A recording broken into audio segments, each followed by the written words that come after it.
Okay, so here comes the teaser for Wrong Side of the Wall. There aren't many places that a traveler fears to go. The tops of crystal mountains on planets of frozen methane. The depths of liquid mercury oceans. The empty void of interstellar space. None of these hold any terror for a traveler. But this place does. Not because of the terrible pressure, or the indescribable heat, the infinitely inhospitable environs of a main sequence star, but because of what is inside. An ancient, cruel, pernicious entity of terrible power. A traitor, a monster, a murderer on a scale too vast to contemplate. But war can make for strange allies, and the Lord of the Starlit Eyes is not afraid. Good evening, Miles Faber. Welcome to the homely confines of my prison. Forgive me if I do not offer you a seat. It is rare that one of your little band of vagabonds should make an appearance on the battlefield. Why are you here? Because it is the battlefield, and this conflict is about to explode. I can feel it. I can see it coming. The travelers won't be able to hold things together for much longer. There's too few of us. We need help. I am not known for my helpfulness. But since our interests align here, I am listening. What are you proposing? We need others to join the fight. Worlds that have known nothing of the long conflict, the long retreat, but have sheltered all their lives behind the wall. They need to step up now. I wish you the best of luck in convincing them to throw themselves into the fire. But I doubt they will be eager to sacrifice their lives for the greater good. Selfish and short-sighted is the definition of humanity. You're wrong. Or, at least, that's not all they are. All they can be. If we can show them why they should care, they will. They'll rise to the occasion. Or so you hope. Hope has always been our greatest weapon. Perhaps. But we will need many others. So help me find them. Give me what I need to convince the sheltered, and yes, selfish people of all the worlds that have benefited from the wall for so long, that the time has come for them to do what needs to be done. Let me look to the outside. I can grant this request, but you will not like what you see. You will witness worlds which are doomed. Realities where fate has dealt a losing hand. The universes we abandoned on the wrong side of the wall. Show me, and I will show others why they must fight.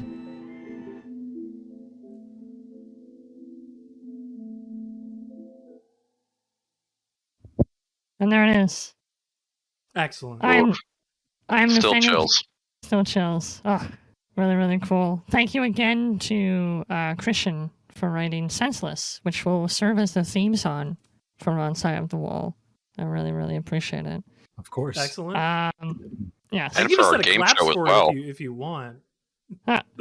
I'm Nathaniel Kiefer, and I officially welcome you to the Wrong Side of the Wall, Season 1, Tossed Ashore.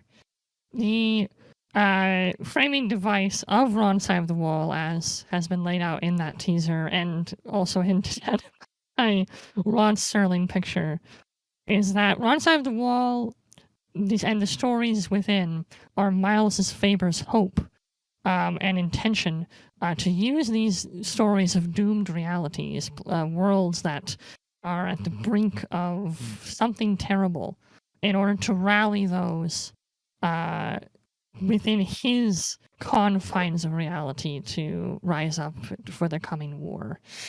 If any of these words are flying over your head, it's because there's lots and lots and lots and lots of things that this has been building to.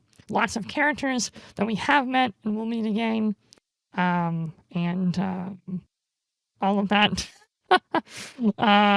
is coming now to campaign number 23. So have no fear. They will all be available soon. That famous word soon in some form or another online. And but for now, we will dwell on the present. So do we know we're fucked? Not yet. Working up to that. No, So now- we do, but they don't. Yeah. No, we Yeah. do, but we also don't Mm. like Keep it. that separation of Yeah. character and player. Oh, so meta. Yes, exactly. So meta. Nathaniel likes meta? What? It's very much us observing the fish in the fishbowl.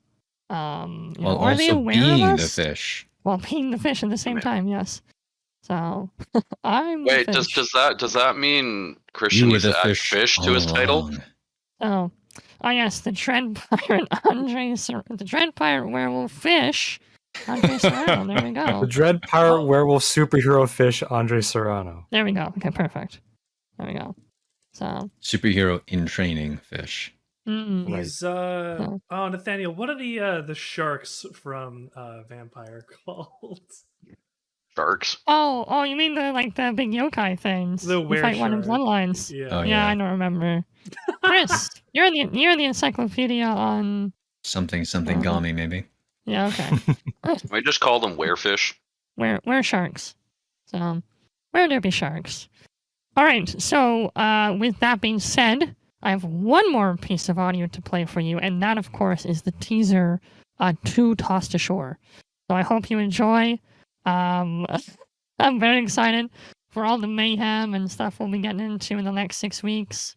Let's launch to that. So that teaser to come right now, and then we'll set the stage immediately after. One needs only look to the sea to remind themselves how little we truly understand. It is a source of travel, commerce, and life, and yet it is a frontier of sunken secrets, of which we know so little. Cue the reality we cast our gaze at tonight, a world at the height of the so-called Age of Sail. It is a time of colonial expansion, bustling ports, and piracy. On the surface, this world may parallel one that you know very well, but just like the ocean, more hides below the surface than we can know. For this isn't just a world of trade and exploration, it's a world of monsters. One such monster is Andre Serrano, a werewolf who has found himself plucked from the world he knows to the salty deck of the Selene, the most feared pirate ship on the ocean. Fortune calls them to sail the world, but it's not fortune they'll find, for their true destination is the barren rocky shores on the wrong side of the wall. And there it is. Dun, dun, Very nice. dun. Yeah. Production value has gone way up. That's 3 intros that we've had today. Oh Mm. my god, I couldn't even get used to one. Holy shit. Mm. Yeah. Sorry Also- for the Twitch viewers who only heard 2. Oops. You'll get the Check- third check one the on our channel YouTube elsewhere for- page, yeah. That's right. Yeah. Yes, I was going to say the other intro is our channel trailer. So there we Tune go. into our sister podcast, Yeah, The Sounds trailers. of. The sounds of Twilight and no, hold on. The science of the sounds of the intros of the... Enge Yokai is the name of that Wave shark we were talking about forms. earlier. Yes. Mm. Aye. Go through it. Yokai. Welcome to Wrong Side of the Wall, Season 1, Tossed Ashore.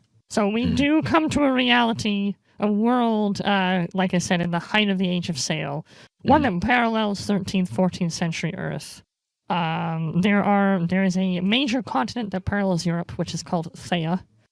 And you got all the European equivalents you might imagine. You got England, France, Spain, Germany, the Netherlands, etc., Russia, Italy, Greece, so on and so forth. And so they all have different names. The system that, of course, we are using, which is going to be brand new for all of us, and that won't necessarily be the case for all these seasons. Some of the seasons will be using maybe not systems we've used before, but we might recognize some of the mechanics. You tipped your hand. This D&D 5e. this We're doing homebrew. Oh, shit. Not even this AD. this one is, sorry, I'm distracted. The pen got stuck on my finger. This one's going to be brand new for us. It uses a kind of like baby's first roll and keep. It's like not the roll and keep system, but it uses the terms raises and stuff like that, which is from that. Like I said, the system is 7C, built around sort of nautical adventures and Three Musketeers style things. And like I said, most of us find ourselves as members of a pirate crew of the Selene. Now, the Selene is a name that most honest and good citizens would run screaming from. When the Selene's flag is seen on the horizon, everyone puts away their good silverware and hides in their bunkers, if they can. So they are legendary pirates, and its Captain Caligrade Hale is wanted dead or alive in every port town on the planet, basically. Or at least everywhere he's gone. So To do a little set dressing for us here, Nathaniel, how long has the Selene been at this, and how long has this particular crew been together? Nobody knows. No, the Selene has been around for many years. Most of Hale's life, his last decade or so has been in this profession, but the Selene's reputation as the most dreaded vessel on the oceans has been in the last year. Okay. So relatively new terrors to the sea. yes. Mhm. Y'all got good real fast. They are definitely the up-and-comers.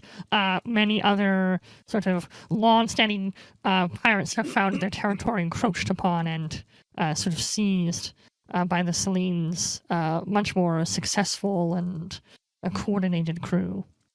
A well-equipped vessel and so on and so forth, which belies the Selene's best-guarded secret.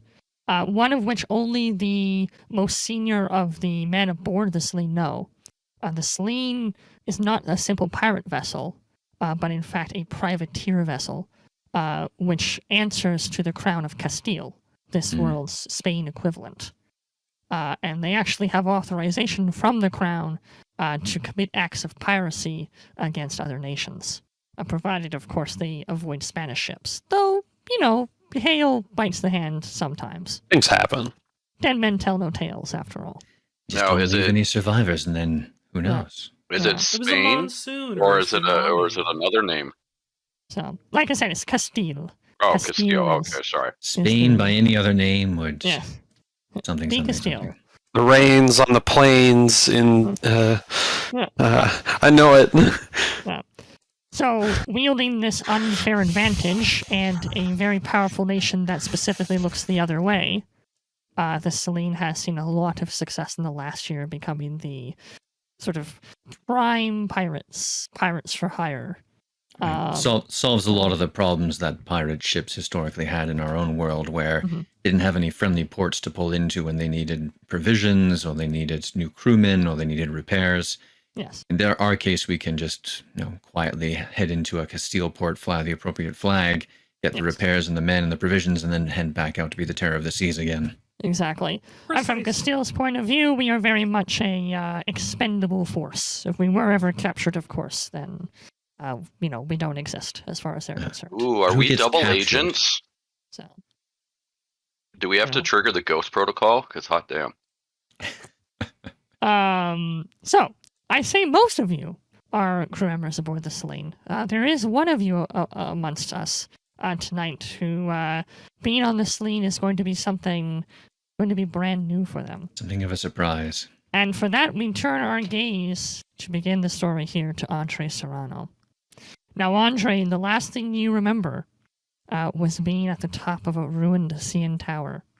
Along with your fellow companions, the 5 of you, in total 5, fought off some very terrible and terrifying villains. It was very scary. Their plan was thwarted, but in the ensuing chaos that ended the action, there was a series of bright flashes and swirling lights and all of that, as each of you were sent hurtling in various directions. And Andre, the hurtling gives way almost immediately to a sense of being damp. And as you come accustomed to the night, it is the middle of the night. There is a small sort of you can see the bits of moon peeking out from behind the partially clouded sky. But it is dark of night, and the sensation was that sudden. Yeah. There is basically no gap in between. One moment there's a bright flash as the ensuing chaos on the CN tower comes to an end, and in the next moment, you find yourself sort of lying on the ground. You're sort of on your hands and knees, sort of like someone who might have fallen out of a chair. Sort of using your palms and your knees to sort of brace yourselves, hitting the ground, and you become aware of the wet and damp air around you. It's obviously lightly raining, but you're also aware of the swaying deck that you find yourself on, solid wood, and the cacophony of yells and shouts as musket fire goes off, cannon fire goes off. And swearing and combat sounds alight around you and perturb your more keen werewolf hearing. I'm still in werewolf form. You are, yeah. I think so. That's the hands and knees part. Okay. Your fire very quickly dampened, and if anyone has taken notice to your sudden arrival, they are not making note of it. For the rest of the crew of the Selene is currently engaged with another rival pirate ship. Nice. One that is starting to feel just a little bit threatened by the Selene's slowly encroaching power in this part of the sea. And so they've decided to take the fight to them. But perhaps they might regret it. The ships have, at this point, come to the point where the two ships are close enough for the men to start spitting at each other, but more effectively to start firing shots at each other and swing over in order to try to meet steel with steel and iron with iron. Bringing the party to them. The first person of note that we catch aboard the decks of the Selene is Jack Dawfry. And Richard, if you would so kindly give us a physical description of this man. Jack Dawfry is a tall, muscular man with an average build. Long, dark hair in a single, tight braid. Head covered, besides that, by a black bandana to match the rest of his dark and rugged clothing. On his person he carries not a sword, not a gun, but a tool bag. Not for construction, but for repair. As the ship's doctor, he looks as though he tends to speak softly and yet carry a big stick. That's all I got. Nice. Thank you. A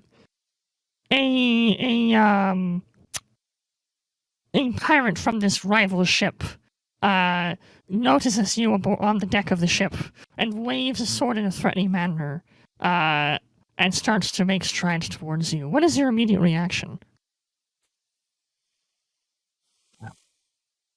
All of them just continue to want a piece of me. They don't understand. And where am I? I'm under decks right now. I'm above deck. You're on the top of the deck. You've Okay. come up for the action. Is there a barrel near me? I'm going to Is there a tip it barrel over near you? and kick it at him so it rolls in his direction and Very see if I good. can knock him over instead of actually physically combating him.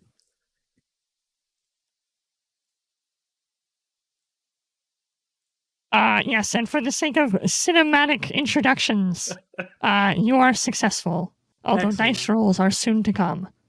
Okay. Fry manages to find the nearest barrel filled with hopefully nothing too important, and sends it onto his side and kicks it across the deck. The pirate, who now is too far into his sprint to leap out of the way, takes a hard topple over the barrel and sort of slides across the damp deck. That counts 4, and nobody's keeping score, so excellent. Nobody saw anything. The next man we catch a glimpse of as the battle continues to rage in this now kind of turning from a light pitter-patter of rain into a serious storm as the wind begins to pick up as well. The next man we catch a gaze onto is Egil Jormundsen. And Thomas, if you would describe this man, please. Egil is probably amongst the largest people you've ever seen. He simply dwarfs probably anyone on the definitely anyone on the Selene. I won't speak for the other ship, but he's absolutely massive. He's barrel-chested, your traditional Viking-looking guy, long braided beard, bald head covered in tattoos all the way back of just various snakes, naval imagery, stuff like that.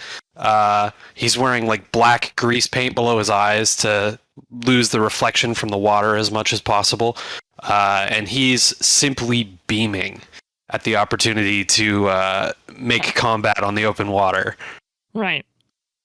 So, Jormundsen, Egil. What should we call you, Thomas? I think I'm going to stick with Egil. Yeah, Egil's fine. Just a couple of less syllables for me. All good. Whatever works best for you. Another one of the pirates from this rival ship has swung across on a rope and lands on the deck firmly, squaring off with you. He goes to draw his weapon and seems prepare to lunge. What is your reaction? I grab his belt with one hand, his shirt collar with the other, and I throw him back to the other ship. Wow. Okay. You pick him up like a sack of potatoes and fling him back over to the other ship. He hits the other deck hard, and if the winds were not raging so heavily now, surely you would hear the sound of bones breaking. We catch sight of our third man that we'll be focusing on in this narrative, and that is of Josef Reinhardt. So, Kirk, would you give us a description of this man? Wait, who's that? Josef Reinhardt? Is it Joseph Reinhardt? No, it's fine. No, Oh. yeah, it's Yosef. Joseph. Okay, cool. I guess it sounds a little Russian, but it wasn't meant to be. So, wow. Character descriptions. I'm always bad with character descriptions. I never really know. I never really have a picture of my character. I'm just like, yeah, they're a figment of imagination. They just do imagination stuff. That's cool. Now that makes me sound like I'm crazy. So, Josef Reinhardt, who likes to also call himself Stabs, unofficially. Yep. He's a very lean figure, going for more speed versus brawn with Eagle, and he carries a very heavy-looking sword in his left hand with an empty hand on the other side. Of course, he's wearing the standard clothing of a pirate. You know, you got the gloves, you got the boots, you got the pants, you got the belt buckles everywhere, you got a cape. And then he also has a little bit of fancy flair here and there because you can tell he has his footwork cut out for him, and he has like this flair of like a duelist, as it were. He has a constant pipe in his mouth as well, and just looking pretty badass. And then his hair, he has it kind of slicked back and it's shoulder length, and he has a bit of like a little bit of facial hair too. Standard size, though. I'd probably say about 5'8", slender build, but fairly strong as well. Yeah, I don't. What else do you want?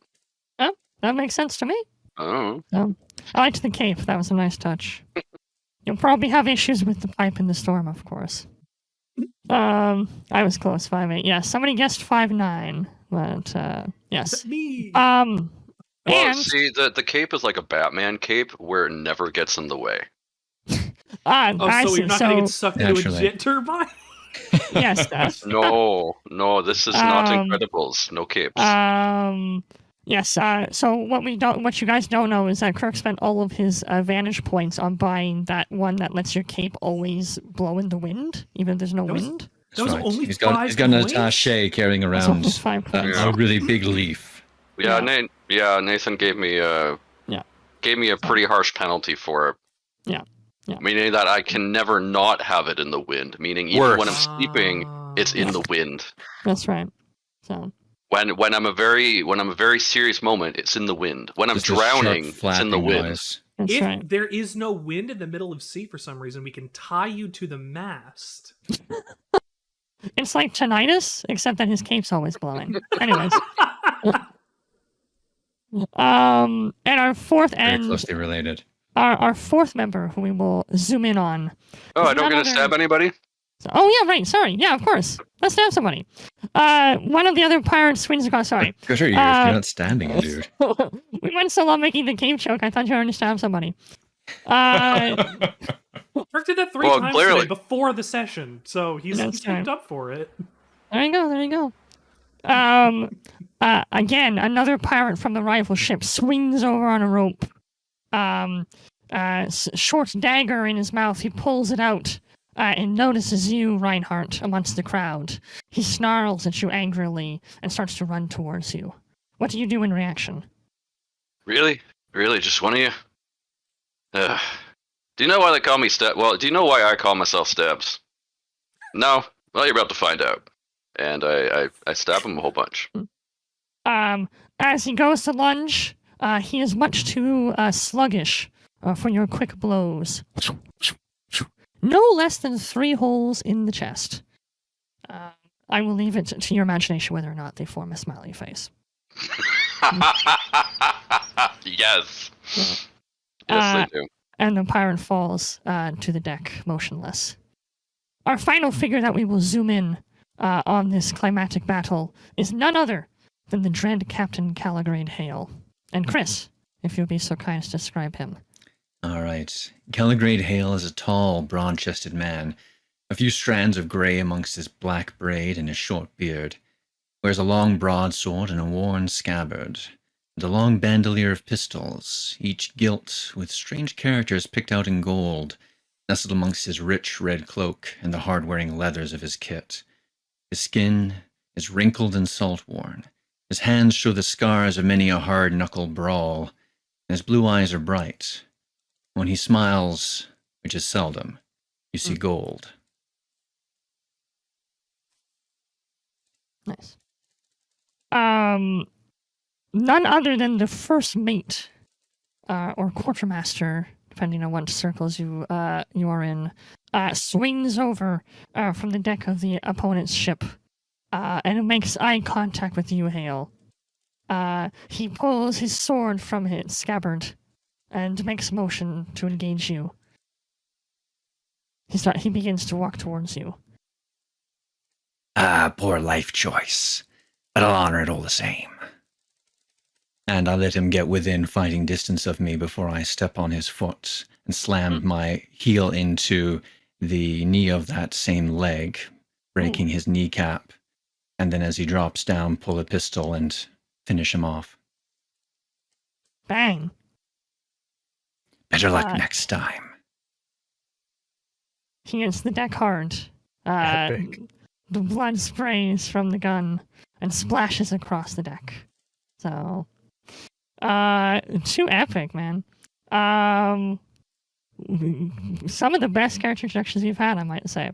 Andre, you have taken all of this in around you. The fighting continues, of course, but it's these 4 individuals that you keep drawing your eyes back to. The confidence in which they fight, the assuredness that they have as they engage the enemy.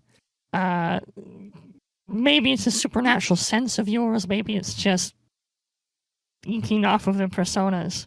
But they exude confidence and they exude the sense of, we are meant to be here. We belong here. And as the engagement continues, you realize that an individual, of course, you can't tell whose side he's on or where he's come from or whatever, suddenly is behind you and sort of goes to pull his sword and then, I guess, notices this strange dog-like figure on the ship and just stares at you and says, well, isn't that cute? The Selene has a pet. Might make a good rug for my room. And you hear the distinct sound of a sword being drawn. I mean, instinct kicks in, and Andre wordlessly bats the guy's head into whatever's nearby as hard as possible. Okay. Baff, you know? Yeah. The pirate, who, of course, unbeknownst to you, was from the other ship. Although, I obviously, at this point, I'm sure Andre isn't really concerned with sides at the moment. You can't blame me for not caring. Yeah. The man is no match for your, unbeknownst to him, supernatural strength. He hits the deck and his skull collapses on one side like a grapefruit. What the fuck is going on?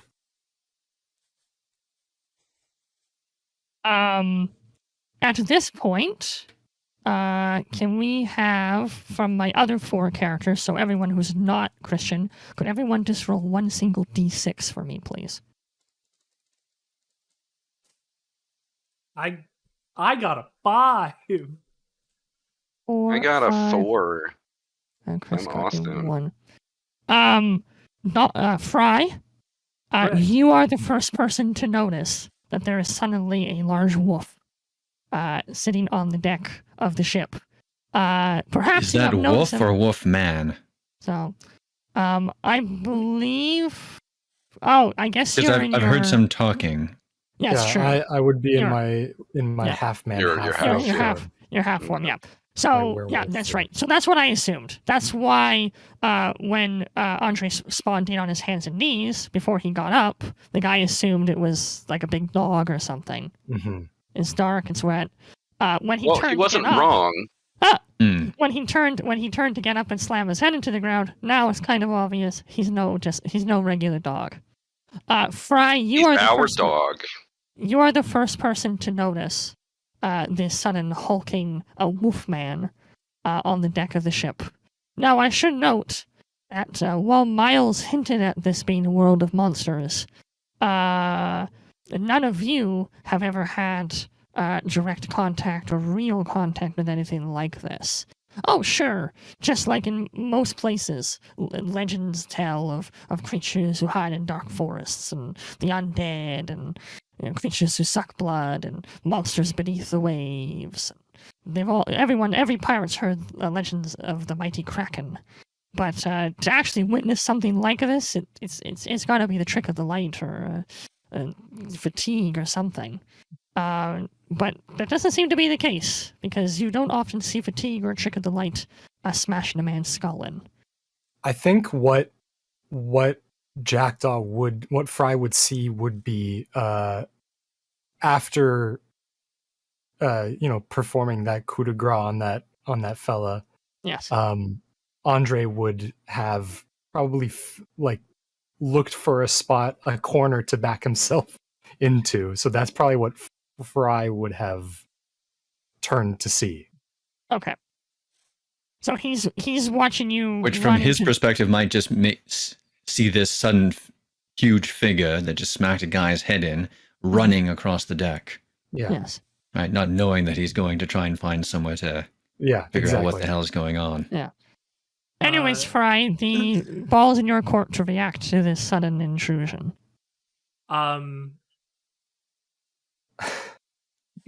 I think since Jackdaw Fry is not somebody who's like, this magic shit. Like, sorcery exists in this world. So my first thought as him would be, oh, this fucking sorcery shit. I don't know what's gonna be coming next from these things. Captain! They got dogs on board! Okay, so then Hale, you are made aware of it as well. Before anything else happens, we are going to move into official combat sequence. So here comes the long Gasp! and strange explanation of how the system works. We just Oh win. my. The So, long and terrible tale. This is an interesting system, and we will try it out tonight. Which is And why if we're I starting don't it like it- first. If I don't like, it was one of the reasons we're starting it first. And if I don't like how this combat thing works, then we'll We're fall throwing back it to all a away. more classic roll initiative kind of thing. But this is kind of the idea. Basically, what happens is, I'm going to ask each of you, and I'll set up some kind of arbitrary sequence we'll fall back on. I'm going to ask each of you to tell me what you're going to do in this coming round. And that could be, I'm going to go attack a guy. I'm going to go fire a cannon. I'm going to go have a nap. Whatever it is, whatever might make sense for you. Once everyone has told me what you are going to do, I will tell you what you need to roll, what trait and skill you need to roll. Everyone is going to actually roll simultaneously. Although obviously it'll come up one at a time in the Roll20 chat. And then, based on the number of raises you got, as we talked about during character creation, we should know what raises are. They're every set of 10. The order of action is based on whoever has the highest total number. They will get to act first. They will do their action. Then we will move on to the next player, and so on and so forth until everyone is out of raises. So that might mean, depending on what you do, you might just have the one action, because you might use all of the raises you rolled to attack a guy. And if you remember from my explanation, for combat damage, the number of raises you put towards damage is the number of wounds the enemy takes. If it's something else, you might not need to use all of your raises in order to succeed, and thus you might have another chance to act again in this same round with whatever's left over. So there's a little bit of, pat your head, rub your tummy, lots of moving parts, but we'll take it slow, we'll take it easy tonight, we'll see how it goes. So the first thing we're going to do is we're going to establish an order that I'm going to ask people to act in. That's the order we're going to stick with for the campaign, and that's not the order you'll act in necessarily, it's just the order you'll declare to me what you're doing. Gotcha. And we will go in the order of Hale, Reinhardt, Normanson, Fry, and Serrano. Okay. If there's some situation where a character is incapacitated or not there or doesn't make sense for them to act, obviously we'll skip over them. But that will be the order we will stick to, just in case of me going, okay, so-and-so, what are you going to do? So, yeah, I've sort of kind of arranged it by general rank, or at least pecking order, as I understand it on the ship. So, Question. well, yes. Can we use this white space in Roll20 for notes? Yep, absolutely. I'm not capturing it and sending it out, so we can absolutely use it for something like that. Yeah, so the white space Alright. will just be for us. So, Cool. Okay. Yep. So we can get the order set up here. yeah, that would be perfect. Thank you, Kirk. Isn't there a turn order tool that you could just pop up? There Since is, it's but always we gonna be would. the same. Oh, yes, I see that. Oh, I guess we Mhm. can. And then just pop us into it, and then you'll know what order we are. I guess you can put it in manually, yeah? Yep, sure Have can. to do it, yeah. The Okay. cheap does- would, yeah. Do I have to do that, or can someone else do It is that? the I don't Nobody have else access can- to it. nobody Okay, so else is- will be able to. It is No, me. because Okay. you need your token in order Right. to have it, and you need an initiative stat. So if Right. the system doesn't support that, then it wouldn't allow us to do it. Right. Oh no, Okay. Okay. maybe not then. Oh, there we go. But yeah, otherwise the GM could add it in manually. Yeah, that is what I'll do.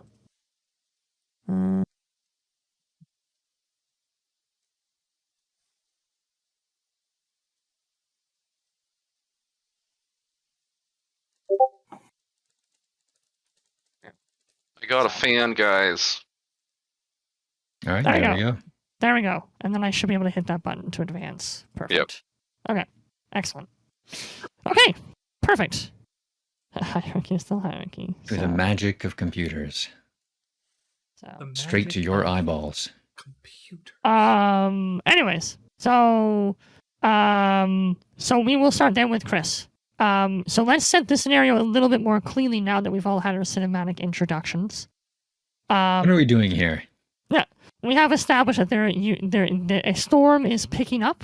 We're not in the height of the storm, but it's definitely coming. The wind is picking up. The rain is definitely getting heavier and heavier as the seconds pass. The ships are within kissing distance, as it were.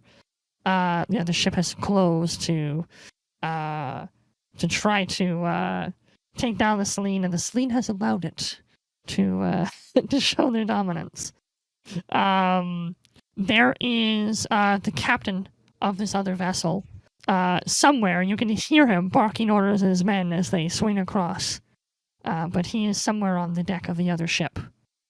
Only feet away, and yet pretty distant as far as that goes. Someone would have to make a maneuver to get over there. There are about 10 guys currently on the deck of the Selene engaged in combat as well.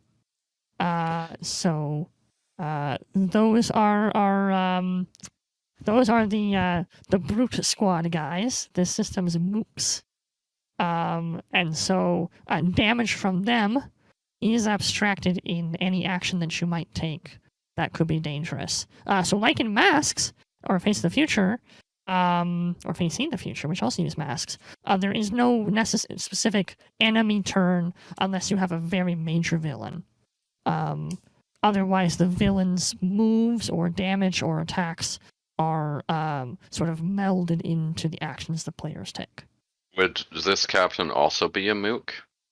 So, this captain is an ascended mook. Ooh, Ascended mook. Hot He's damn. like like the first main boss guy in like a Fire Emblem game. That then becomes a regular dude later on, yeah. No, he not is- even. yeah, it's just like the no, head he's- bandit. He's the head Captain. bandit guy. He has a name, but that's it. And he just he's missing Oh, his teeth So he has a portrait regular. then. Yeah, he has a He has a portrait, exactly. He's the portrait. only guy with a portrait. That's right. It might get shared with another He has guy eventually, eyes. but he has Yeah. one. That's Yeah, that's his level. He's not quite a mook, but he has a portrait, and his name is Yeah. Bandit Leader or That's right. Pirate Captain in this And he, He's case. either and he maybe has Book or one book. line. That's A right. boo. That's Yeah. right. So And what kind of crew complement do we have outside of the 4 or 5 if we're counting Andre of us? That's it. the Selene is a Spanish galleon. So you have, from a purely meta perspective, Thomas, as many people as you need. There 1,000? is Right, but There they're all is- useless in a fight, is what I'm picking up. there is roughly 24. There's roughly 24 regular crew aboard the Selene, and I say regular because the Selene is not above having people temporarily Pressing a few people into pressing a work. few people into work when it's convenient. But there's about Yeah, 24 volunteers. regular. There's about 24 regular people. There actually is a mechanic for NPC friendly crew, just like there was in Star Trek. And basically, what that does is actually they're kind of like friendly mooks. They are mooks that can be commanded, in this case probably by the captain or the first mate, Red shirts. as sort of 1 HP friendlies. So Right. they're the equivalent of those like illusion guys. Okay. You can But summon. in terms of story wise combat value, it's just the 5 of us. Yes. Okay. Yes. Unless Good you need somebody clarification. to die. You without are any the player consequence. characters. Yep. No, that's fine. Understood. Yes. Yeah. So We're going aboard the dangerous island here where there's certain to be terrible traps and monsters. I'm going to take the 4 of you and And 20 of our best Samuel, guys. John, Bob, Andre, Andre Jr., and Sam. Sam. Not Sam. I just taught him how to poke somebody. Take I'm Andre. gonna send them on the island first, and if any of them come back, then we'll depart. For no Andre particular too? reason, Sam, would you like to take point? Andre Jr. You took Andre 2 instead of Andre 3000. He's way better. Oh, Saving him for later. yeah. We haven't met the cast. We haven't met the band Outcast yet. We're still That's trying to session figure out- 2. We're still trying to figure out how to shake it, so. That's right. Guest starring Andre 3000 Benjamin. Oh. Don't we make already any have Andre promises you can't Serrano. keep, Richard. Yeah. No I think royalties, we should guys. No know about royalties. the I never said I situation, couldn't Daniel. keep it. Anything else we should know about the sitch, or is it just about we're in kissing distance? So why are we attacking this ship? They attacked you. Oh, okay, I see. Yeah. Are they also pirates? Yes, they are Yes. rival pirates. I mentioned that at I the see. beginning. And they as I don't was like the mentioning- fact that we are encroaching, and we've That's right. decided to assert our ability Yeah. to crouch wherever we like. That's right. And assert we shall. We do like the crouching. Presumably, there was some minor cannon fire to open the engagement, but for the sake of cinematic excellence, we have opened in the midst of armed combat. There was So a have bunch they of boarded R's, us, too. or have we boarded them? It's a bit of both. At the moment, Okay. nobody swung over to the other ship, but you're fully in your capacity to do so if you wanted to. Gotcha. So we're locked together at this point, close enough that Yeah. one rope to the It other. could go either way. Yeah. Fair enough. The little boarding planks have dropped over. People are can run across, that kind of thing. Wait, is this the ghost ship level? So, no, not yet. That's session 3. That's the gang. Oh, gotta put that in the notes. Bye. You better get promoted by then, guys. Yeah. So anyway, so like I said, Hale, what would you like to do? All right. Caligrade Hale hears Fry's call about the dogs, raises an eyebrow. Not concerned about any dogs, Mr. Fry. Mr. Reinhardt, would you care to go and bring me their captain's head? Way ahead of you, Captain. Excellent. And then Caligrade Hale goes to one of the boarding planks where some guys are coming across and kicks the plank off. Nice. Okay, so our first roll of the campaign. Woo! Yay. I already rolled a d6. Well, were we going to Uh-oh, announce ruined what it. each one of us is doing first? Yeah, so we're gonna go through the order. Everyone's gonna announce what they're gonna do. Okay. Then we're gonna roll. then we'll Oh, resolve. I see. Okay. Yeah, because you have to declare what you're doing before anyone acts. Everyone declares and then everyone acts. Okay. So Okay, I see. That's why there's an improvised rule, so that if the Yeah, thing you wanted to do gets done already, you can Right. do something else. Yeah, I just wasn't sure what the roll phase was. If we declare first, then all roll. Yes, And then- you all okay. declare, then all roll. Yes. Okay, let's do it. Okay, so when we come back around to your roll, Hale, you'll be rolling brawn and athletics to kick the plank. All right. Okay. Reinhardt, what will you be doing? Well, what the captain just said. I need to get across and stab me some heads off. So, I'm going to find the best looking rope, grab onto it, swing across, and as I'm swinging, use one of my fancy dancy maneuvers to cut the captain's head off. Oof. Go straight for the head of the snake. Okay. You know it. That was an order. He got told yeah. to do it. Swinging across. Okay. Hale knows Ultimately, his you're men. It won't be a problem for stabs. ultimately, your plan is to swipe off ahead. So let's do finesse plus weaponry, please. Oh, you said the two magic words. Okay, Jormungson. All right, you said there's a group of 10 guys. You called them what? The Riot Squad? Brute Squad. Brute Squad. Gotcha. Jormungson is going to take the big two-handed mallet that he uses to make repairs on the ship. He's going to get in the middle of these 10 guys, and he's just going to start fucking swinging. Nice. Okay. Yeah, just like a berserker swing. Nice. Okay, let's do it. That sounds like brawn and weaponry to me. Excellent. And I will ask now, because I'm large, Yes. do I get my +1 for being large? It definitely seems like swinging through a bunch of guys it would be advantageous if you were bigger than them. So yes. Most excellent. Okay. Brian, what would you like to do? Richard. He's thinking of how to do something as over the top as we've done. I was gonna say, let me stim the mirror. I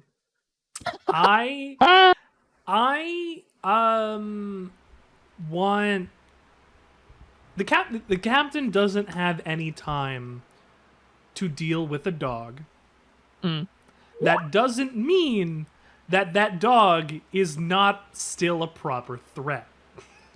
So, since I'm the only one to have seen dog, I will attempt to apprehend or coerce dog into not being so violent.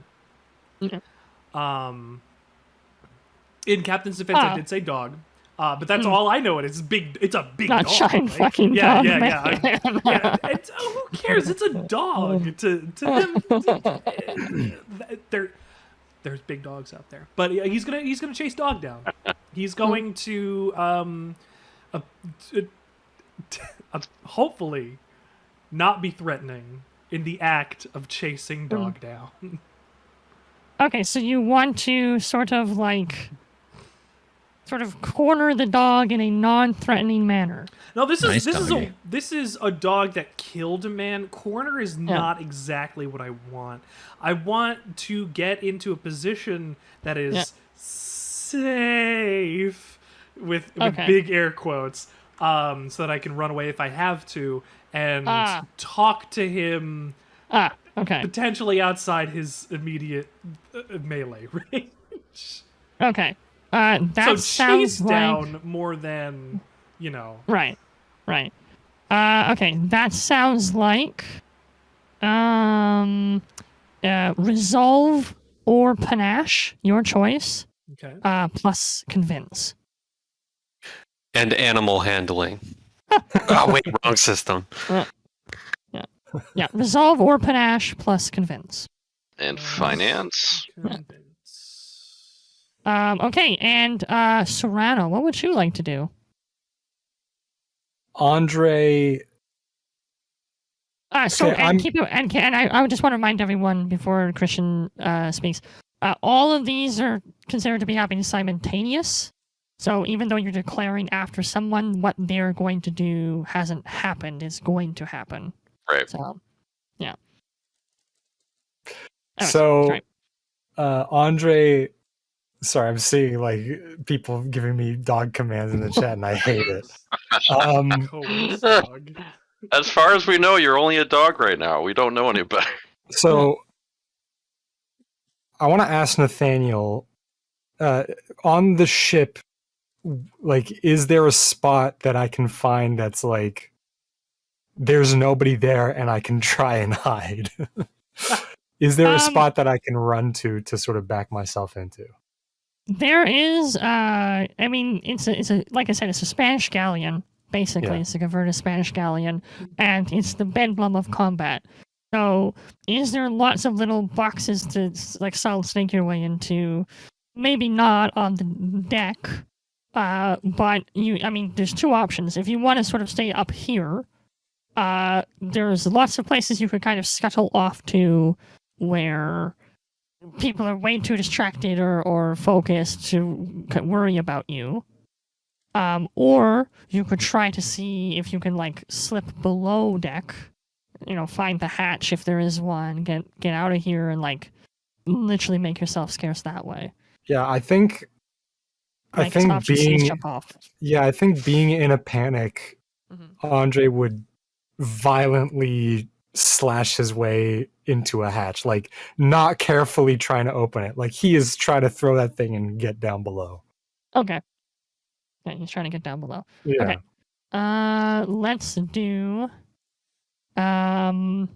Let's do resolve plus hide. Resolve plus hide? Yeah. Sounds like you're trying to hide. Seems like a perfect time for it. I guess so. Yeah. All right.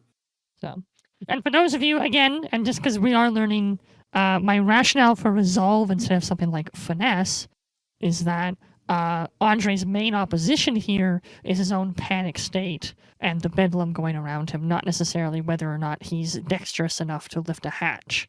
So here, for me, the thing to roll is resolve. Can he keep his cool enough to actually get out of here? So, just as we're continuing to learn the inner workings of the system. Okay, so now that everyone has declared what they're doing, everyone can go ahead and roll the appropriate thing. Oh, that was not what I meant to click. Apologies. No, it's okay. Also, Eagle, do you have sea legs? I think I don't. I do. I'm going to add that on as well. I also have sea legs. So, 1, 2, 3, 4, 5. I'm just going to confirm that you roll the right amount of dice because it's like our very first roll ever. Takes a convince risk. Yep. So, used resolve 3 dice. So that is that 5. Yep, you got 5 dice. Yep, that looks right, Richard. So you got 15. Okay. Eagle got 46. Are right. Low numbers better? I have no idea. High numbers are better in this one. Okay. High numbers are better. Yeah, basically we're trying to add all our dice together to get values of 10s. Yeah. So like the 46 would be 4s, would be 4 raises altogether versus the 15 is 1. That's only 1. Yeah. So your next bad. threshold would have been the next threshold would have been the 20. Yeah. Exactly. Hey, sweet 46, Captain. Yeah. And we got 32. Okay. And then Serrano. Nice. 26. Okay, cool.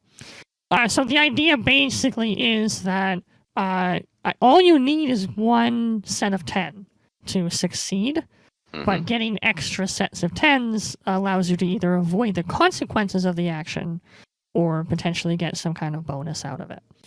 So. And the consequences are things that you decide post roll. You say that, so here's the things that you might suffer as a result of trying to carry whatever it is you're out, and you can decide to spend your raises on that or just take them. Exactly. Right. So I will list out the things that you might suffer from or the things that you could do as a bonus. And if you have enough raises, you can do them all. If you don't, you'll have to pick and choose. Gotcha. But the reason why I will tell you that after you roll is because, well, you can't back out of your action just because you don't like the consequences. Does the first 10 also count as a raise or no? The first 10 is just to succeed. Oh, okay. All right. So when it says raises, that's every 10 after the first. Well, I don't think Basically. I succeeded, so... But No, you get did. at least You 10, hit 15. You hit a 15, so you add them up, Richard. It's It's not not like you just- only succeed if you roll a 10. You Okay, succeed so- for every sum. For every sum of 10, you succeed once. And then after every sum of 10 after that, you get bonus success. So don't divide the know total by why. 10, and the floor of that is your total successes. I don't know Yeah. why I assumed it had to be pairs specifically and not that it's completely additive. Okay. Yeah, I thought so too at first, Yeah. Richard. I Yeah. thought so too at first. Yeah. Let's It's a move little on. different than what we've played, so. Yeah, Yeah. no, like you said, we're all learning, so it's all good. Okay, so I'm going to resolve them. Oh yeah, we resolved them in the order of raises. So we have 2 46s, we have a 32, we have a 26, and can I move these around? Oh yeah, I can move them around. Perfect. Okay. Yeah, you got full control of that baby. And so if there's ever a tie like we have between Hale and Jormundsen, I will use the hierarchy list to break. I would those have deferred to the captain anyways, so. Happen, yeah. So Hale, Jormundsen, then Reinhardt, then Serrano, and then Fry. Okay. So we will start with you, Hale. So you have 40, basically. The 6 is wasted. Yep. So 1 is a success. You knock the plank. So here we go. Spill a few of those fools into the briny deep. It is a storm, and it is getting a bit slippery on the deck. So one of the consequences of giving you the kick could be you losing your footing a little bit, leaving you vulnerable coming up. Mm-hmm. I'm going to need a raise from you to avoid that. Mm-hmm. Another thing is, well, there's dudes on that plank right now. They're not going to be too happy about you trying to whack them off. Mm-hmm. So one of them goes to give you a couple of swipes. Mm-hmm. I need 2 more raises from you, or that's 2 wounds on you as the man takes a couple of swings at you. All right. So, Sounds good. In that case, I spend my 3 additional raises to put my foot into that fellow's crotch and send him back onto the plank just as I finished kicking it off of the deck. Mm. And I take a quick side step onto a nice dry patch of the ground while I do so. I love the flavor. Keep it coming. So, again, for all of us, what Chris has done here is he had 3 extra raises. I gave him 3 consequences to face off. There'll always be at least 1, more likely 2. There'll almost always be 2 consequences to any action, especially if it's confrontational. In this case, I gave him 3 that he had to avoid. He had enough raises to avoid all of them because he got a 40. So his action succeeds, and he manages to get away scot-free. Neither does he doesn't slip, nor does he take any damage from their pathetic swipes. Caligrade Hale gives them a mock salute. I hope you boys know how to swim. Now that'll help ye. I haven't done my swimming lessons yet. Actually, fun fact, many sailors did not know how to swim. Did not. Jormundsen, you have 4 raises. Your first raise is success because you are engaging the enemy. This is a direct attack action, and thus the number of raises you put out. I need to find a better term. Burn. The number of raises you burn here will directly affect how much damage you deal out. So, for example, if you decide to spend your 3 raises, 3 schmucks bite the dust. Or I could save them to deal with the consequences. Yes, because there will be a brute squad retaliation at the end of the round. So, up to you. Now, that's what Jormundsen's all about.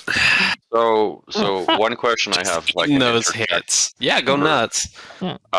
So with the deciding of using the raises before we finish, to decide whether we do damage or not, do we need to decide that before we know what the consequences are?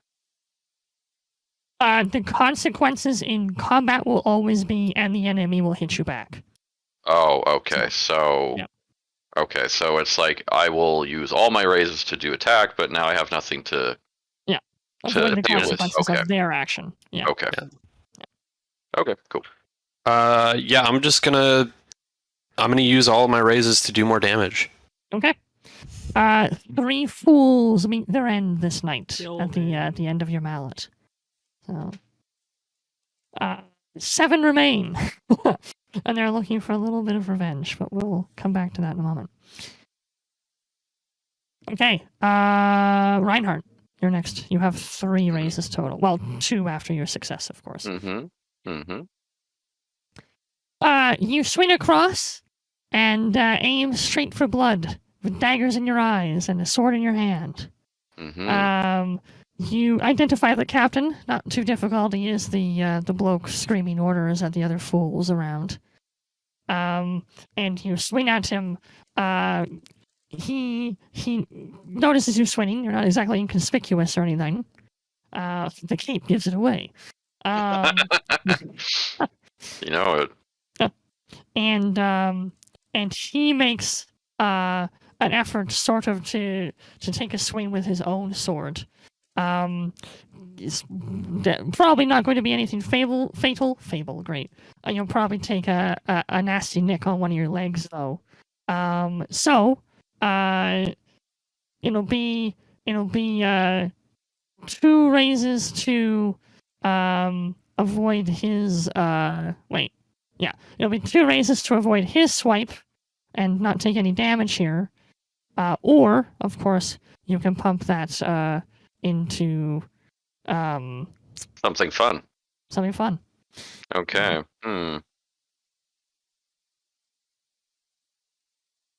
Interesting. I have a few options I can do here.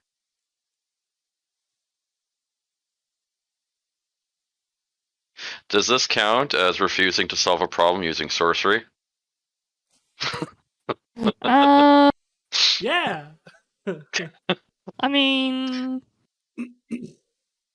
On a serious question, we haven't really spoken about hero points yet. yes. I don't have anything specifically that uses them in terms of advantage. Is there Yeah, anything else that they're useful for? Yeah, there's a generic list of things that hero points can be used for. And that list is... I'm looking for it now. I'm going to find it. There it is. Okay.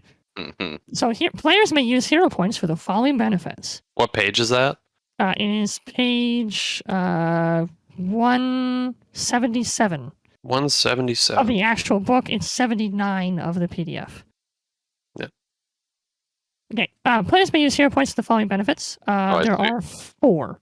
So they may add 1 bonus d10 to his roll before he rolls, before his risk. Player may spend multiple hero points in this fashion on a single risk. Remember, risk is just their term for any dice roll. Right, yeah. Number 2, you can add 3 bonus d10s to another hero's roll before the risk. This represents the first hero helping the second in some way, even if it's only moral support. A hero can only accept help from one other hero at a time. Option number 3, activate a special ability. That would be one that, like an advantage that would need The a hero advantage, point or okay, something. gotcha. And option number 4 is it allows you to take an action when you normally couldn't, like if you got incapacitated. I see, okay. Yeah. So basically, outside add of 1 dice. Yeah. Yeah, To add 1 yourself die to or add myself, 3 yeah. to another, Yeah. or take an action when I'm helpless. Okay. Yeah. So I got 3 out of the 4, yeah, because I didn't Yeah. take any that could Yeah. use that, so whatever. Is there any negotiation in terms of the consequences here? How do you want to play that? Once I've told you the consequences, I think that's pretty much it. Oh, So- okay, all right.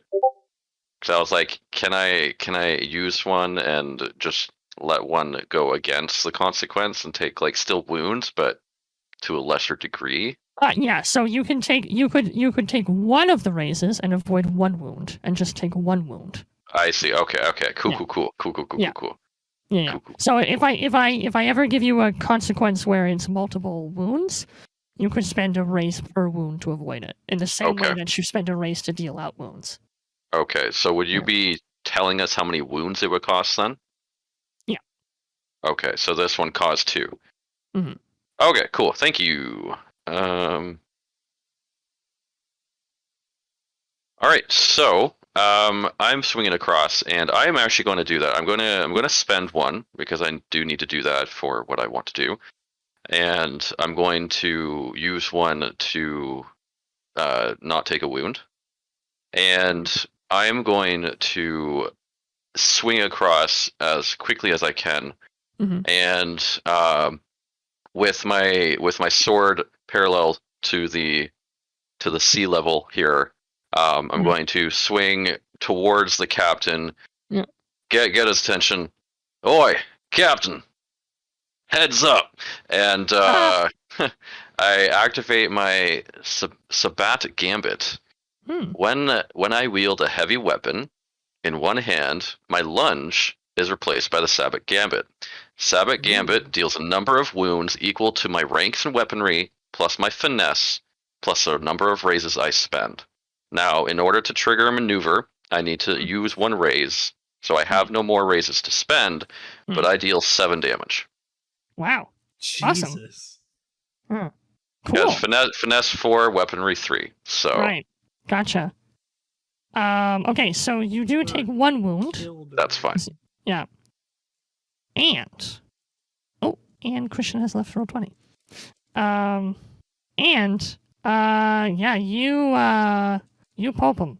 Heads up. Heads up was great. That was so good. You swing across, and the perfectly tempered, perfectly sharpened steel carves through his neck like a hot knife to butter. His head twirls once in the air amidst the storms before it hits the deck and rolls like a watermelon. Oh, actually, I wanted to add that as I slice through it and it starts to fall, I stab it with my sword. You pierce it through like the swords of the apple. The bottom bit, yeah. Yeah. Captain Kebab. There it is. Okay, well then the head ends up on the end of your sword then. Another trophy, or whatever you do with it. Take a bite out of it. Captain wanted the head. That is true. Hale asked for the head. The body of the captain slumps to the ground. The pirates around him back away in shock and terror, yelling curses towards you as you swing past them and land gracefully elsewhere. Head on sword. Okay, Serrano, we come to you. You had 2 raises. Okay. Yes. So you managed to get the hatch open. It is immediately apparent. 2 things are immediately apparent. Number 1, there are other people down here, most of which seem to be members of the small carpentry squad, we'll call them, that maintains the ship, led by Ambrose Teague, who will be meeting after the break. Wait for that special cameo. But there are definitely people around. There's some candles lit. You can hear somebody barking orders at others to keep the ship afloat, repair what needs to repair, and bring supplies up to the deck and all of that. So if you just sort of run down this hatch ladder as quickly as possible, you will almost certainly be seen. Number 2, you are in a state of frazzled, what's the word I'm looking for? Just discombobulation, right? Like you were just in a fight for your life against Where are my friends? the most fiercest foes ever. So, where are my friends? Where are my friends? So, So I enter. So I go down the ladder and I see all these people and I'm like, "Fuck, shit." So here's the tough choice because you only have 1 raise left over, and there's 2 consequences to avoid. So you'll have to decide which one you want to do. You can continue to be stealthy and not be noticed by the other people running around down here, or you can be graceful going down the ladder and not fall.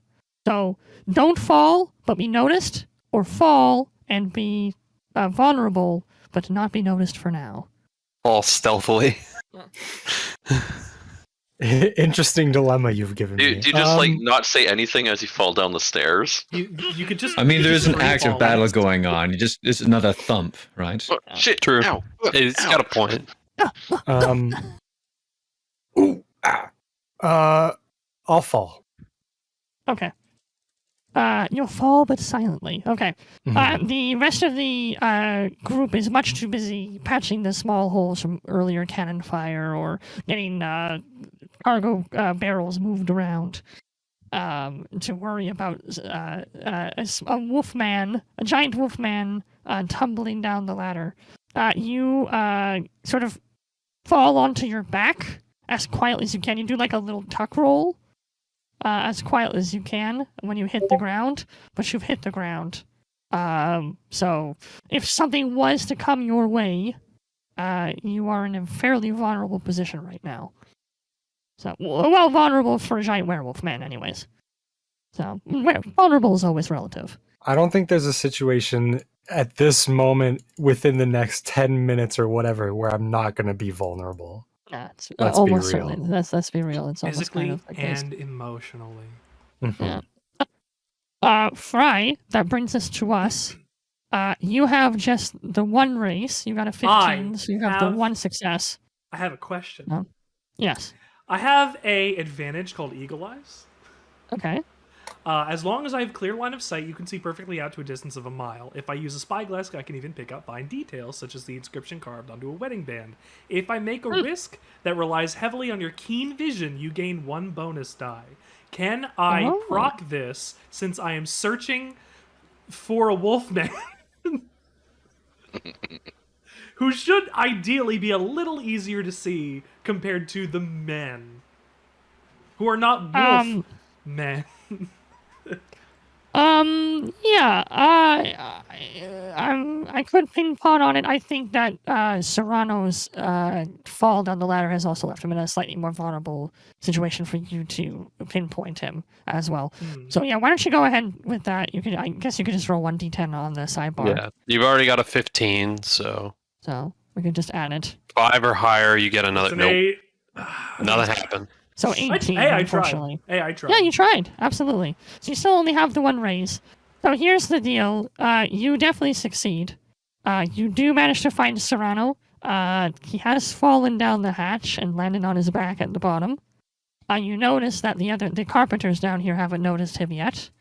So at the moment, you are still the only person who at the moment has direct contact with this big wolf man. And he's at the moment he's in the process of getting off his back and rubbing his head, going, "Oh shit." So here's what I'll say. Unfortunately, you won't have any raises left over to avoid consequences here. So unfortunately, both of these things happen. Number one, you are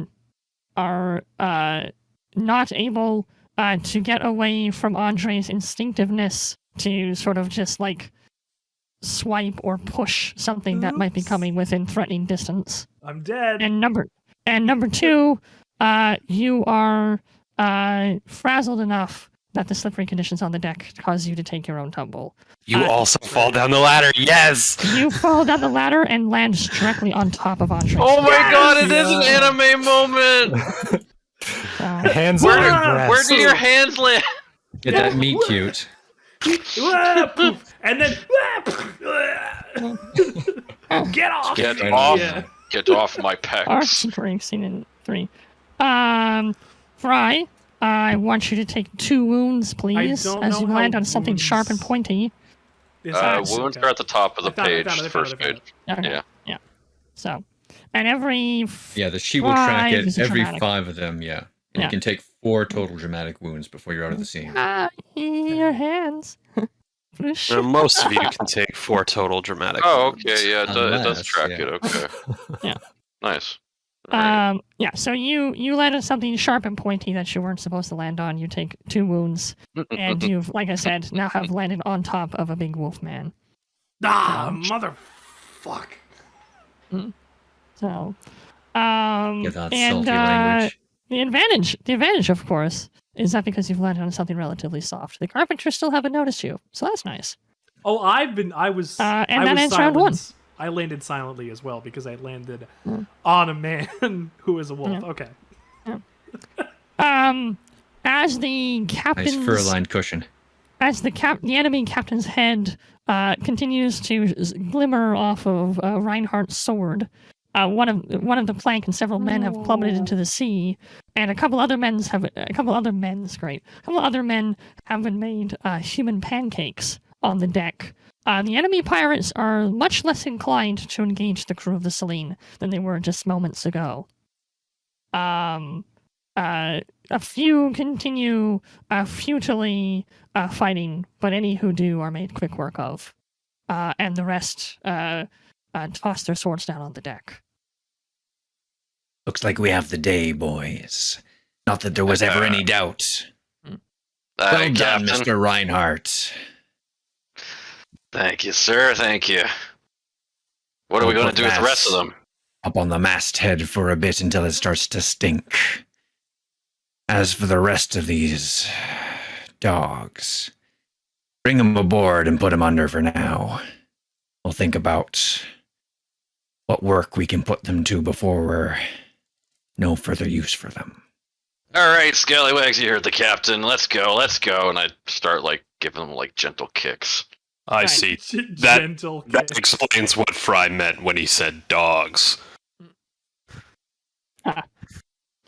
Okay, so as Speaking Reinhardt... of Dr. Fry, where has he gotten off to? We have men here need patching up. Not any of ours, mind ye.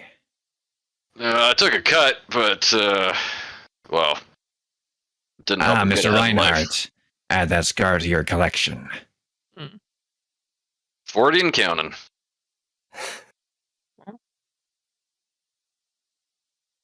Okay, so as the enemies begin to be rounded up, and other members of the Selene crew move on to the enemy ship to plunder what they can, Hell yeah. we wipe away to Fry, who has landed on top of Andre. Yeah, I guess So, I guess I would be the one kind of guiding the people down below. Right. Yeah. So you have a few minutes before... Caligrade Hale will just turn to you eventually. Mr. Reinhardt, if you wouldn't mind, go see if there's any movable wealth on the other ship. Yes. Aye, Captain. Gotta teach these interlopers a good lesson. I'll be setting the Hulk on fire once we got everything that we want. Leave a message. Nice bonfire. Yeah, good idea. Do we bring Warm our marshmallows, hands though? about. You'll have to settle for sausages. It's always a fucking sausage party with you, isn't it? But that... Welcome to the pirate life.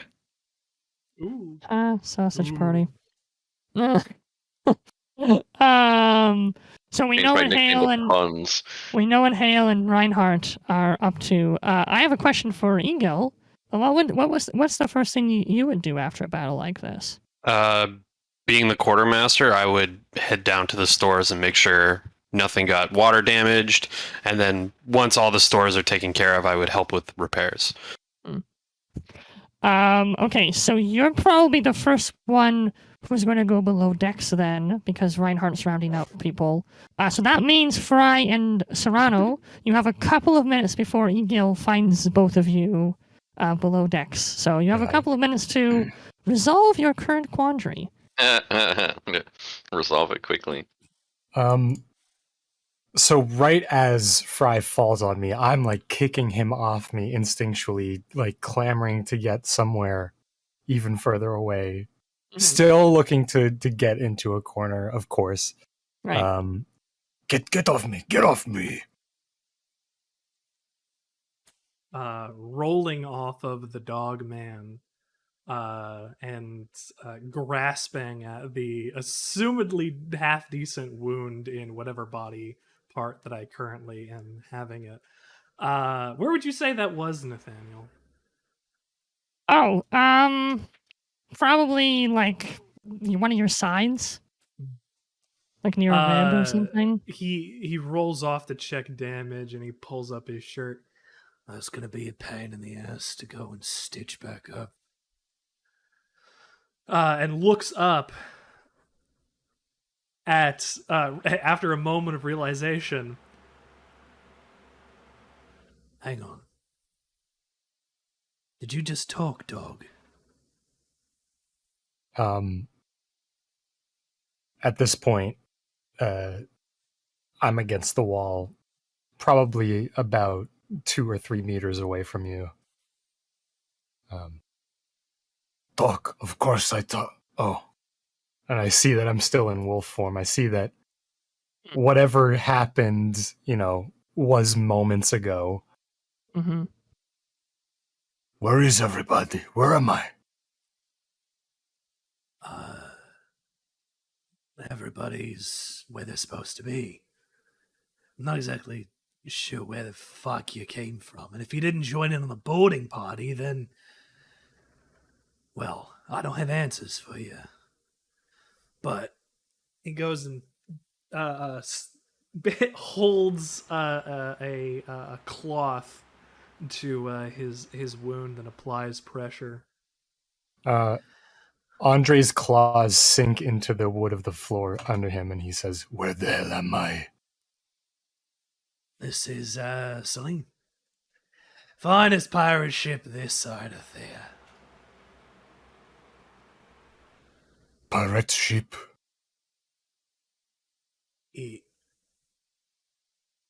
Yes. You've never... Okay, you've got to be some kind of sorcery thing if you're not sure what a pirate ship is. You know what year it is, right?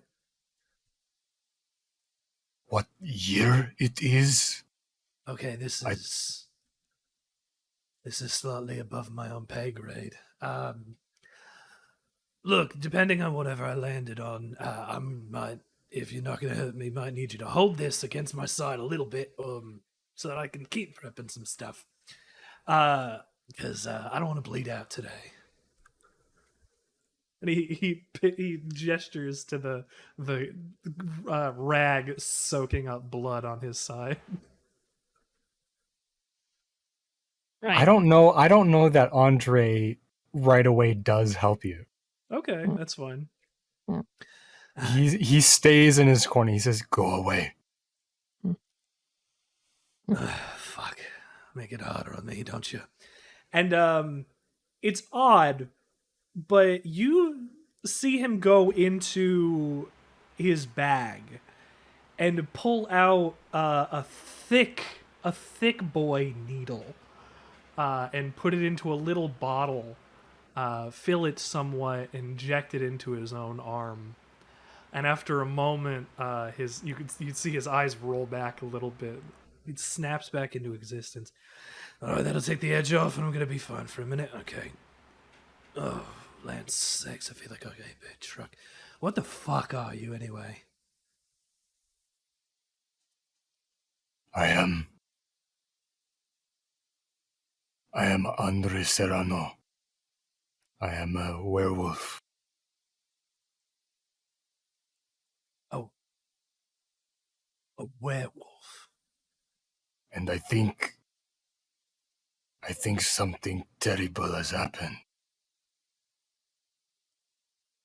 Cut the Nice. shit. This isn't some kind of, like, trick or something. You're an honest to God creature of the night.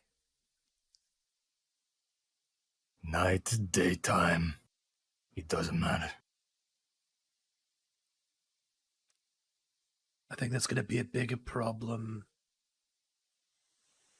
later, but he gets back to his feet and stands back up, takes a look around to assess this situation.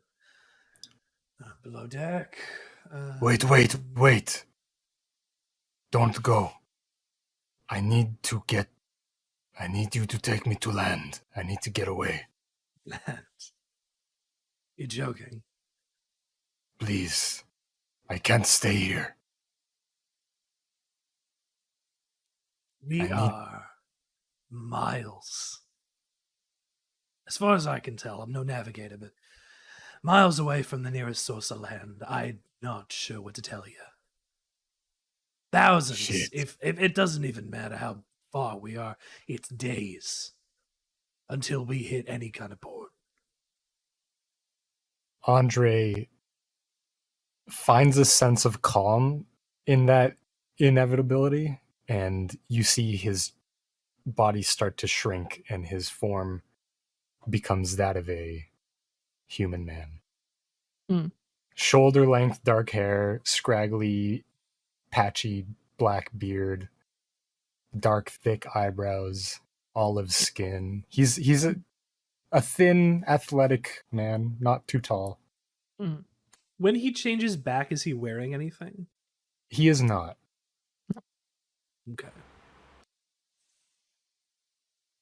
How How well endowed is he? That's a question for a different time. I won't answer that. Also, My one client will hand not places answer? the other hand a My long God. distance away. Hey, we always have these AMAs at the end of every. My word, look at this dog with this hog. Come on. Yeah. So he transforms back Yeah. into a human form and says, "Could you hand me a rag?" Of course, you're naked. This is whatever. If it's sorcery, and I'll deal with it later. Do you want the one with the blood on it, or do you want the one with the sweat on it? He frowns a little at the question. Probably the sweat. Right. And he takes the one off of his head, the little bandana, and hands it to you. Aw, how sweet. Wow. He Well- daintily ties it around his Oh waist. my That's god. all I got for a second. So long as the captain doesn't decide to kill all you, or throw you in prison, we should be well. Actually, I can't say for sure whether or not you're one of them. So you haven't killed me yet, which is a half-decent example of why you're not. But I'm sure the captain's gonna want to meet with you, Captain. And he No. yells up. All right, let's see what happens. So like I said, the first person who actually finds the two of you chatting away below deck is actually Eagle, who has now come down to stow his weapons and such. Right. For a man who doesn't mind being up to his elbows in human bodies, why do you always tend to disappear when the fighting starts? Well, if you see, and he gestures to the hole that he's still holding a rag into. I had a little bit of adventure of my own. Not on purpose. I did get one pretty damn good. What a deep scratch. The other boat must have been carrying chickens. And who's the stowaway? Well, apparently he's a werewolf. I have no idea what that means, like, in actuality, but I did see a literal dog turn into a man. And he's wearing my bandana, and I might not want it back. Hello. Hi. Right. You're the quartermaster. You want to maybe get him pants?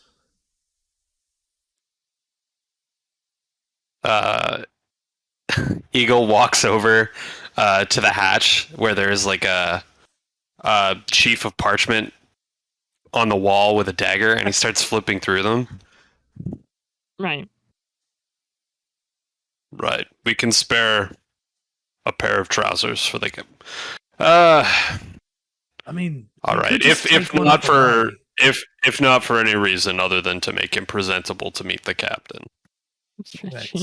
We can also loot all of the bodies, I guess, if we really need something to fit him.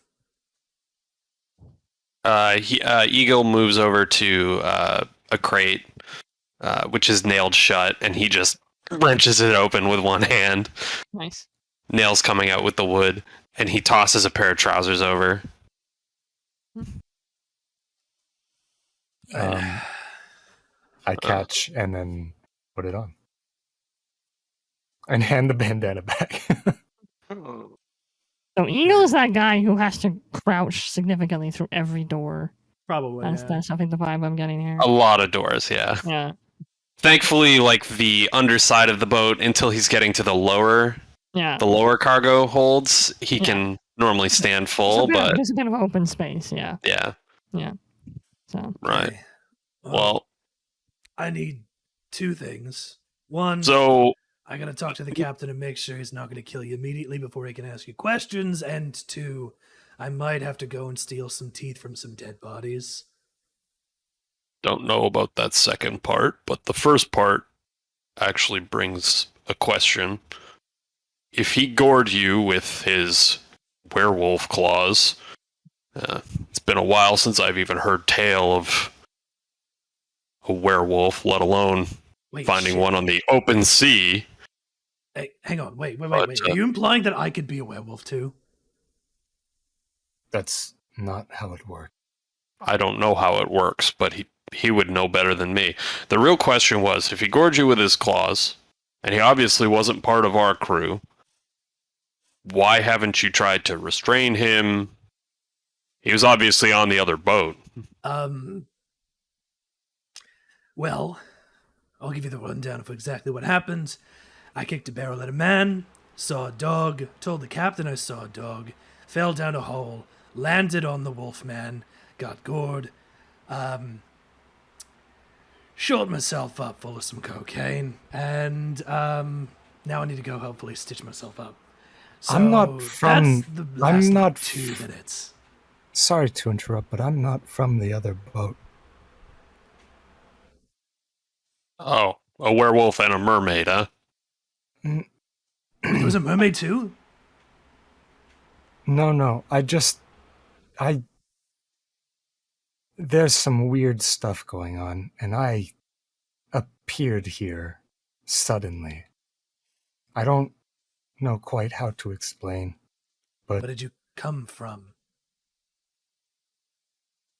the only thing I can describe, I know as much as you about this, but it was another world. Mm. That's the best I have. Another world. Not even my own. Stories get less and less believable by the minute. What is there to disbelieve? You saw I was a werewolf. Jack, I have some stores to check. Could you take him up to see the captain? Right, I guess I'll put off the sewing up my side and pulling teeth out of dead people. Put that off for a minute. Yeah, I'll take him to the captain. Okay. An eagle turns and plods away. Right. You, And dog, follow me. I'm not gonna have to put you on a leash, am I?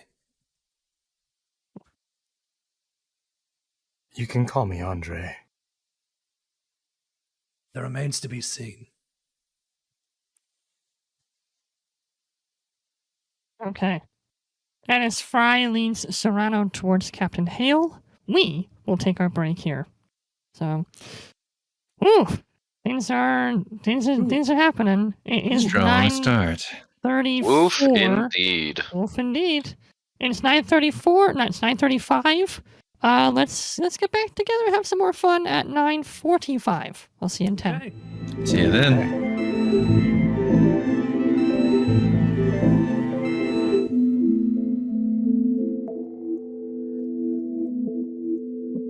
Waves. Well, Well, I that was mean, true too. I mean, I was still doing stupid hand waves. I just made sounds. All right, and we are back. Oh, Hello. We're back. So we're gonna open this next scene, in Captain Hale's quarters, and he is currently seated or standing with Ambrose Teague, who serves as the primary carpenter. I'll be aboard- seated. aboard the Mr. ship. Teague will be standing in front of me. And I've Teague got is my giving- large, ornately carved wooden desk in front of me. And Teague is giving Captain Hale the overall damage report following our scuffle with the other pirates. So, Mr. Teague, tell me, how's the Selene doing? What I'd like to know is who named this ship? That'd be me, Mr. Teague. And I didn't ask for your opinion on it. How is the ship? Well, she only took a minimal amount of damage, Captain. Mostly to the forecastle. Shouldn't be a problem for me and me mates to fix her up right. Good. And how long will that be taking ye?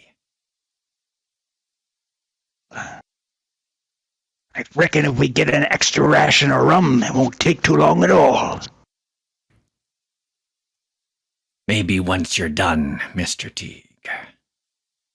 I don't want a return of the "I just nailed his foot to the ship on purpose, by accident, Captain. Incident. If you know what I mean."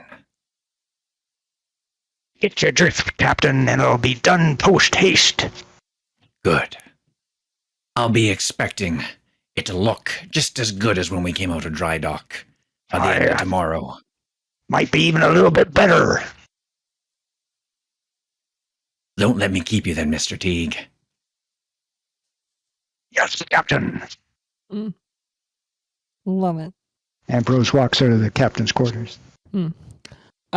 As Teague opens the door, he brushes past Jormungson,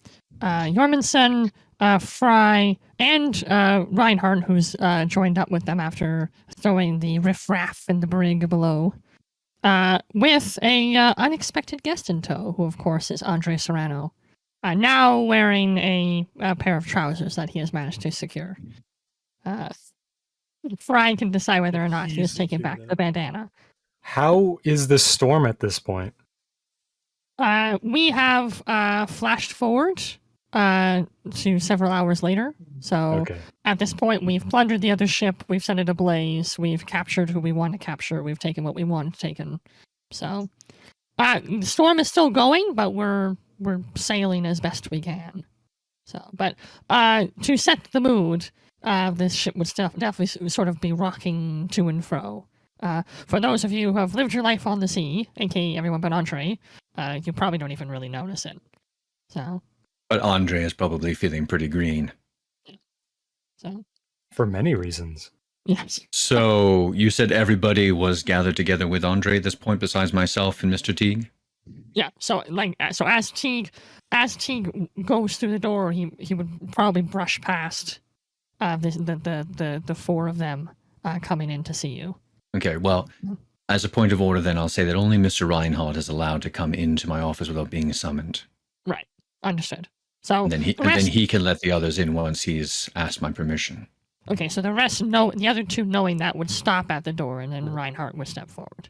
As I pass Teague, I go, Teague, make sure this time whatever you use for repairs actually gets inventoried.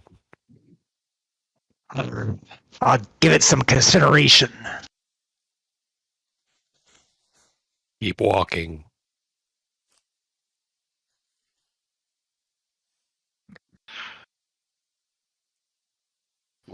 So Reinhardt, you walk into the captain's quarters.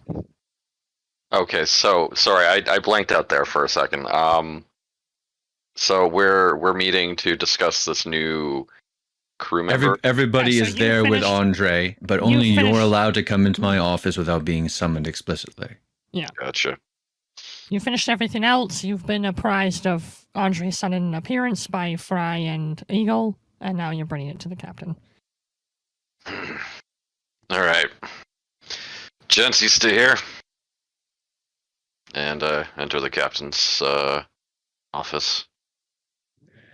Hale looks up from where he was scritching something else on a piece of parchment. Mr. Reinhardt, something troubling you? Yeah, Captain. You know offhandedly how Fry mentioned the dog problem earlier? Aye. Doctor is known to have a few visions when he's been hitting the medicine a little too hard. Yeah, but it does help him make good stitches sometimes. It's a little less metaphorical than we thought. What are you getting at, Mr. Reinhardt? We have a stowaway captain, and very interesting story. Well, I've nothing better to do with me day.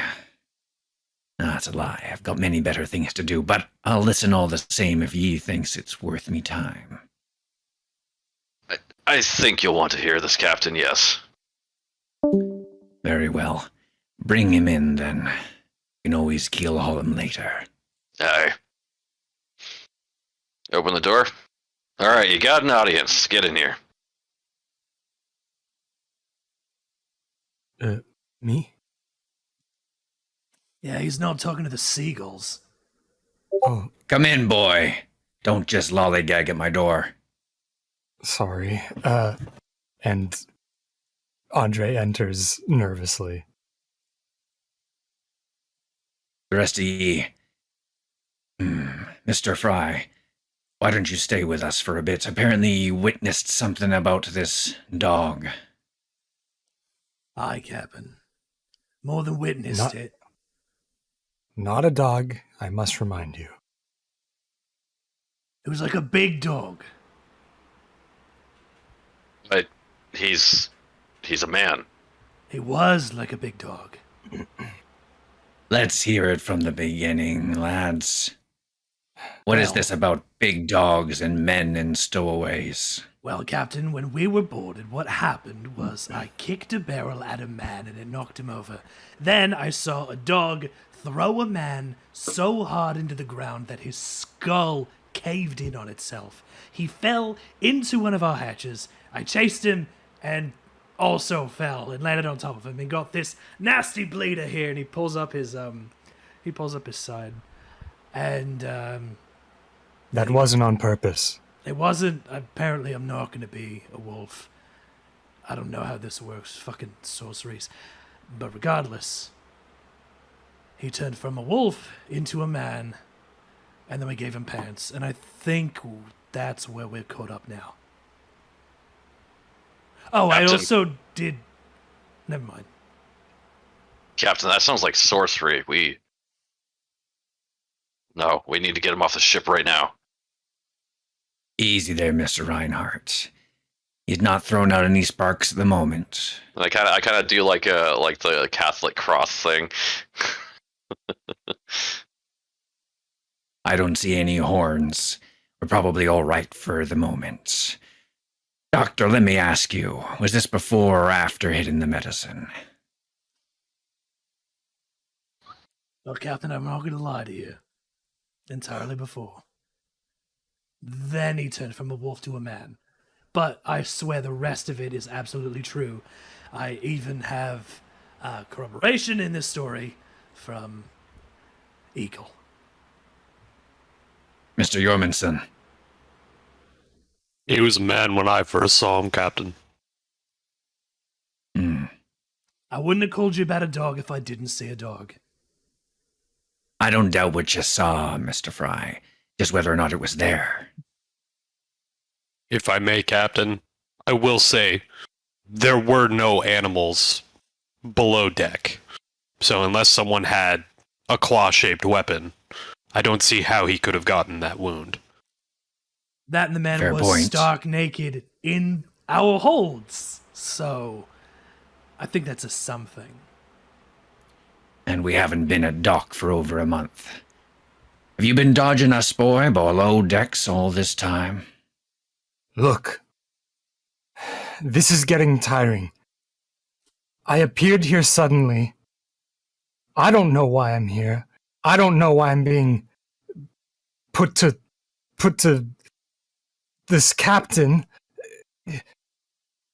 I have no reason to know why any of this is actually happening. I am who I am. I am who I say I am. And he starts to, boy. you see, he starts to actually transform into his werewolf form. I start Don't. to draw my sword at that. Yes, and as he starts to transform, the captain pulls a pistol very slowly but deliberately out of his vest and puts it on the table in front of him. Put the gun away. You won't be the first sorcerer I've put down in my life. Transform back to human now, or I'll put this through your head, and believe me, you'll stay dead. Andre points a finger at the captain and slowly, with his eyes closed, takes a deep breath and reverts back to human. Well, you've convinced me of part of your story, at least. There's a dog somewhere inside of there. He says he's from somewhere else. Tell me your story, boy. Why should we not just cast you into the ocean? Depending Me on what's and left to. my friends, we were in a fight against, well, very powerful sorcerers, actually. And I don't know if we won or lost, but there was a great flash of light, and I was here. It's kind of drivelly. And why were you fighting these sorcerers? Kind of drivelly you find. They were trying to destroy a universe, an entire world. And we were trying to stop them. I don't Little know. band of heroes, were you? Yes, actually. Captain, this doesn't That stop sick of sound- sorcery.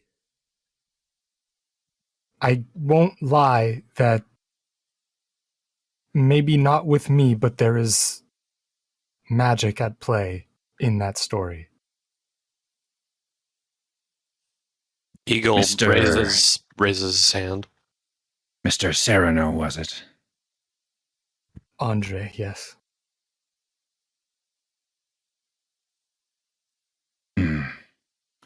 What do you have to say, Mr. Jormundson?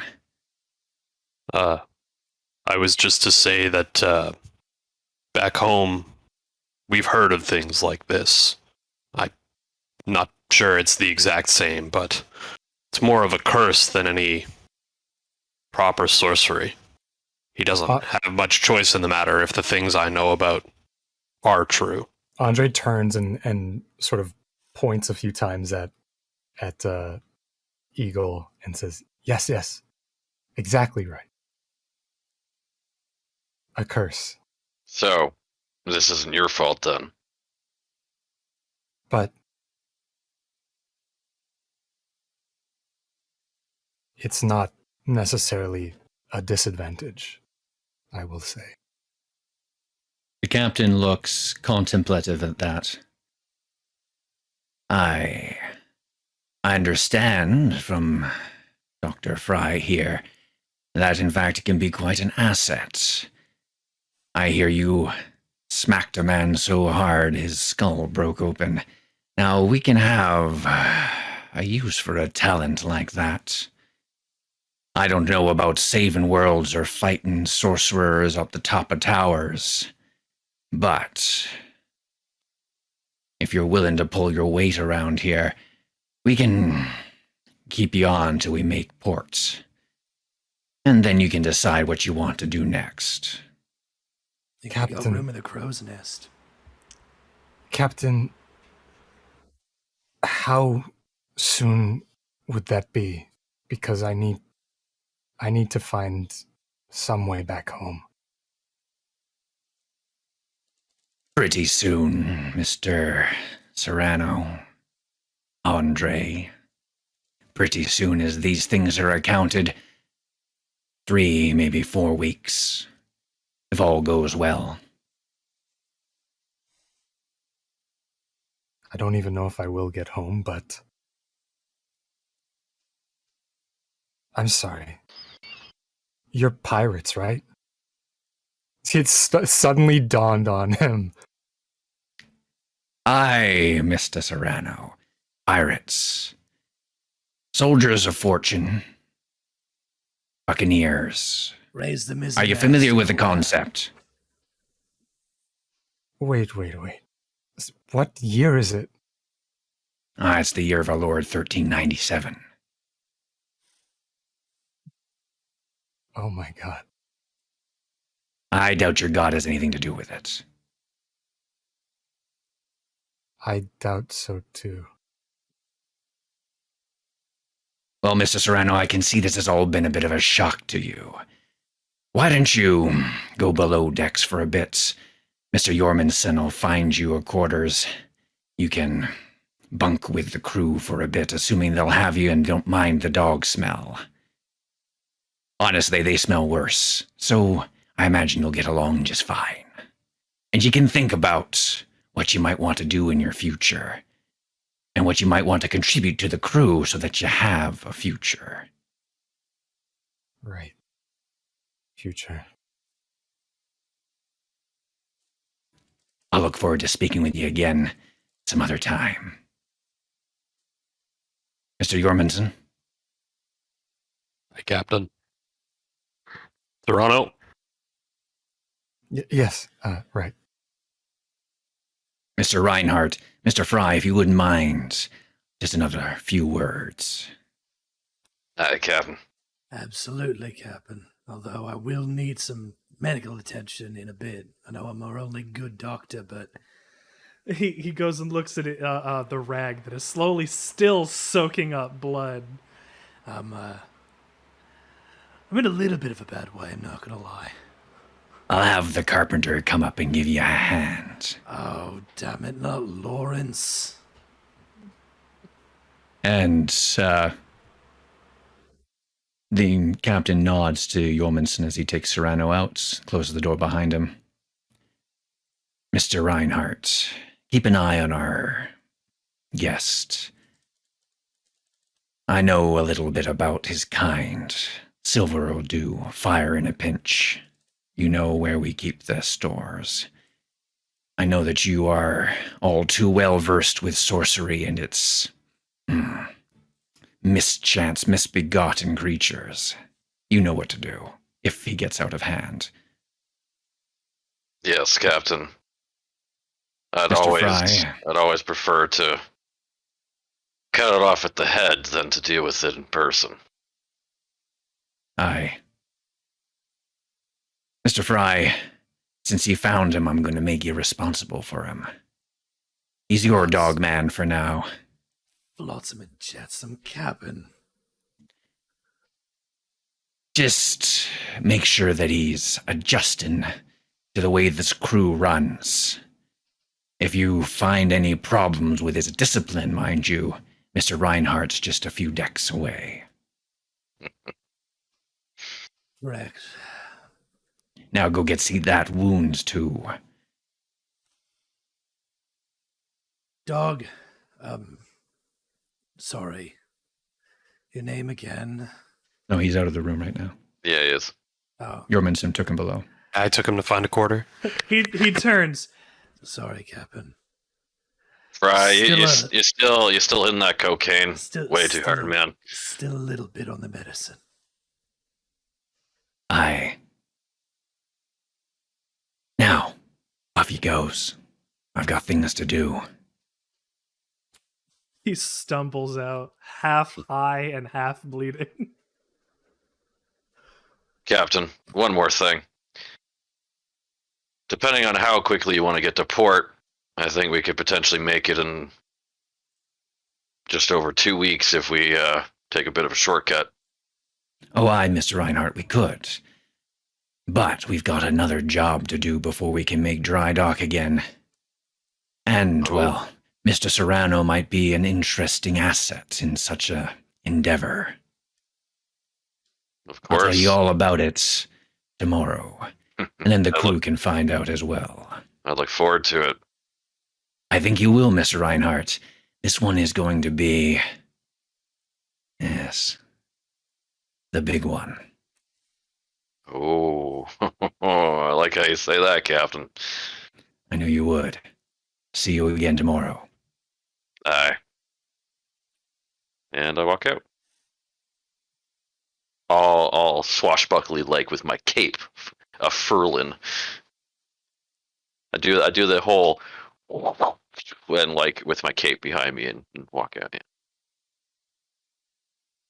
Oh, you're muted, Nathan. Sorry, I should say that was great. That was really cool.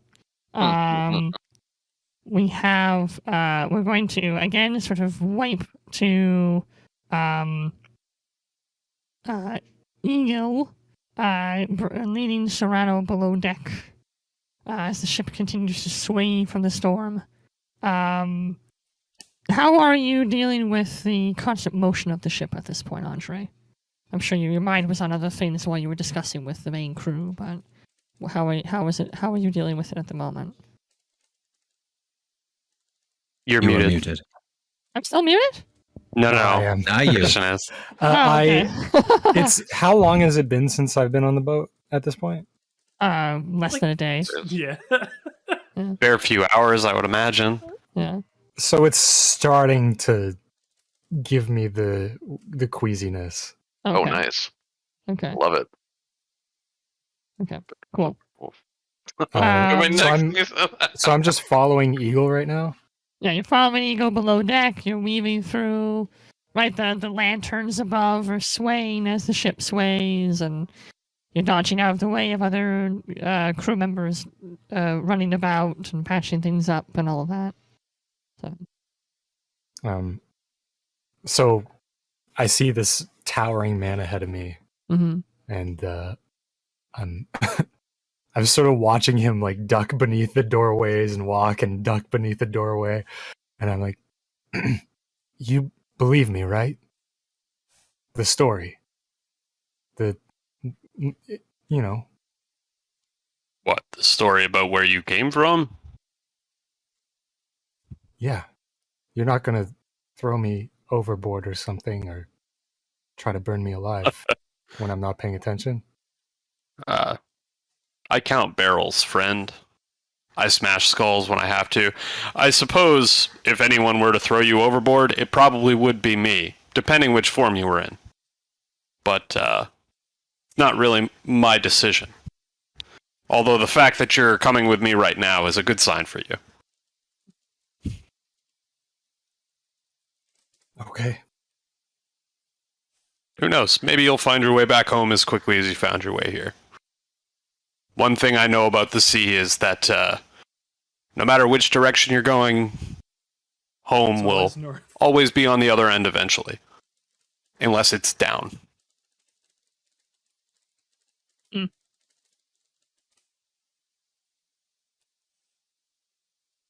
Alright. These are the spare hammocks. You can have your pick of the lot. I don't know exactly what the captain has planned for you, but don't expect to have too much time to rest. If you're on the ship and you're not in chains, you're expected to work. Andre sort of stares at these dirty, nasty hammocks and is just like, okay. All right.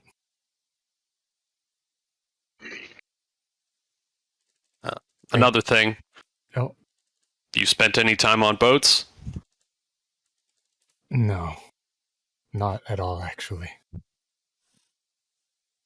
For the first little while, you're going to feel inclined to sit. But I promise you, it just makes it worse. Take some steps if you're feeling dizzy. Thank you. Nice. Okay, and then assumably Eagle turns to go about his business and leave Andre to negotiate with the hammock. Oh. Eagle, he's not gonna, until someone comes to claim him, as it were. Yeah. Eagle's not gonna go, he's not gonna stay in the room, but he, like, there's only, where he is, there's only one way to get past him. He's gonna make himself busy as best he can until someone comes to claim Right.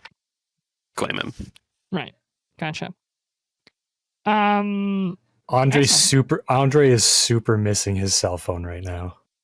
Right. Yeah, you don't even have it on you. Nor do you have your shoes. They were thrown at a robot. Wait, you didn't get tossed into another world with your smartphone?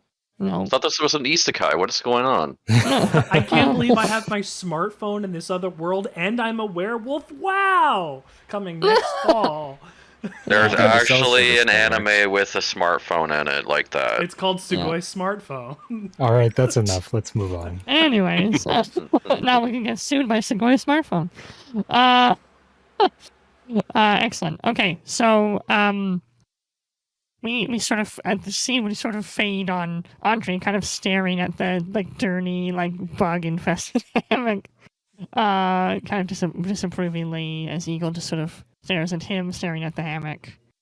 And we turn our attention to a different part of the ship as Fry starts to patch himself up. And Reinhardt, you happen to be passing by him as you see him do so, and I will give you the chance to exchange words if you so desire. Okay, so Fry's patching himself up when I'm walking by him. No, I'm getting patched up by the carpenter. Oh, Yes. okay. Yeah. So he's got another guy there doing surgery on a Or pirate is he ship. using wood glue? His name is Lawrence. What's happening is they've got one of the they've got a fish hook needle, and he's literally just stitching him up as best as he can, Nice. like on what will be a scar on his side. Nothing clean, just a needle and thread. And maybe some alcohol. Okay. Oh, Yeah, that's for me, drinking, though. not Yeah. Right. Yeah. It was always for drinking, not for sterilizing. We don't know what that is. Yeah, you would be going past, and all you hear is something like, "Bloody hell, Lawrence! Can't you keep that fucking? Oh, God damn it!"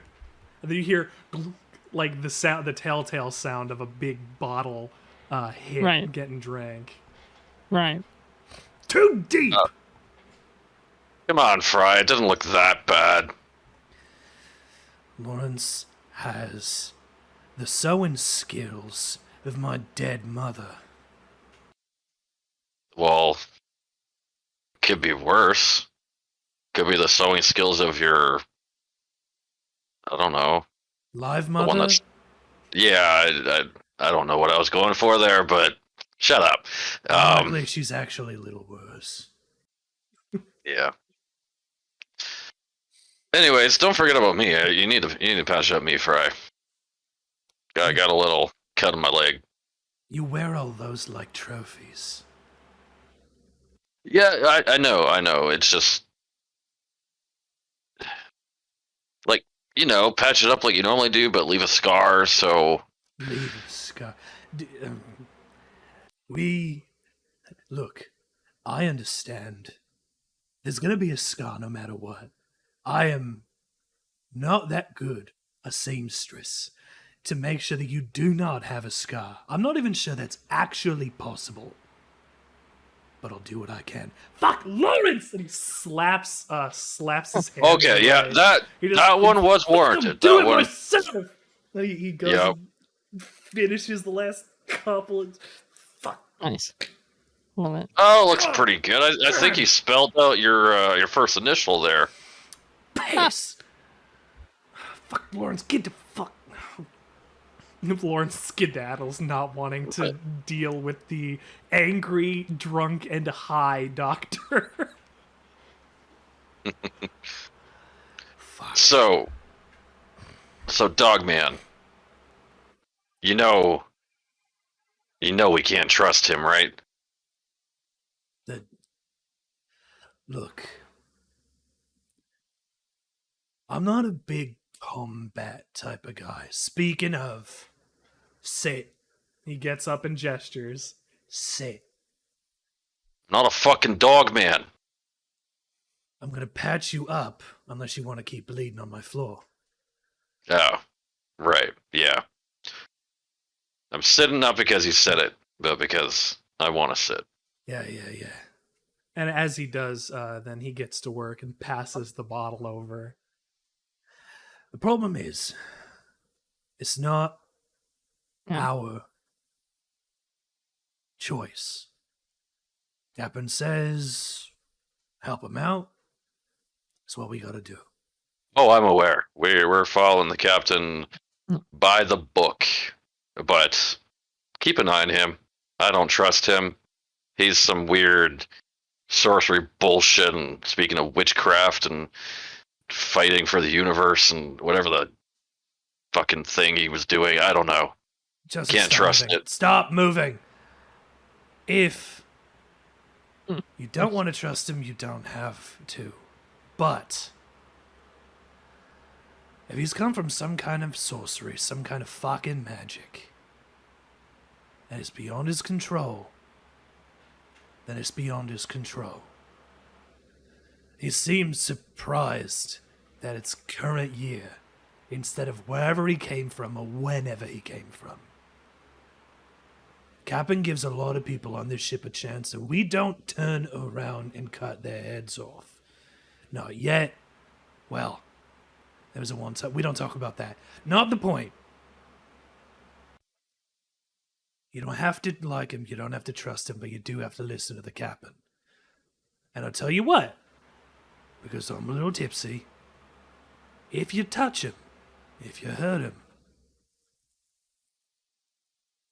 you're going to start feeling like I did when I met the captain too. And you're not going to know when. And you're not going to know where.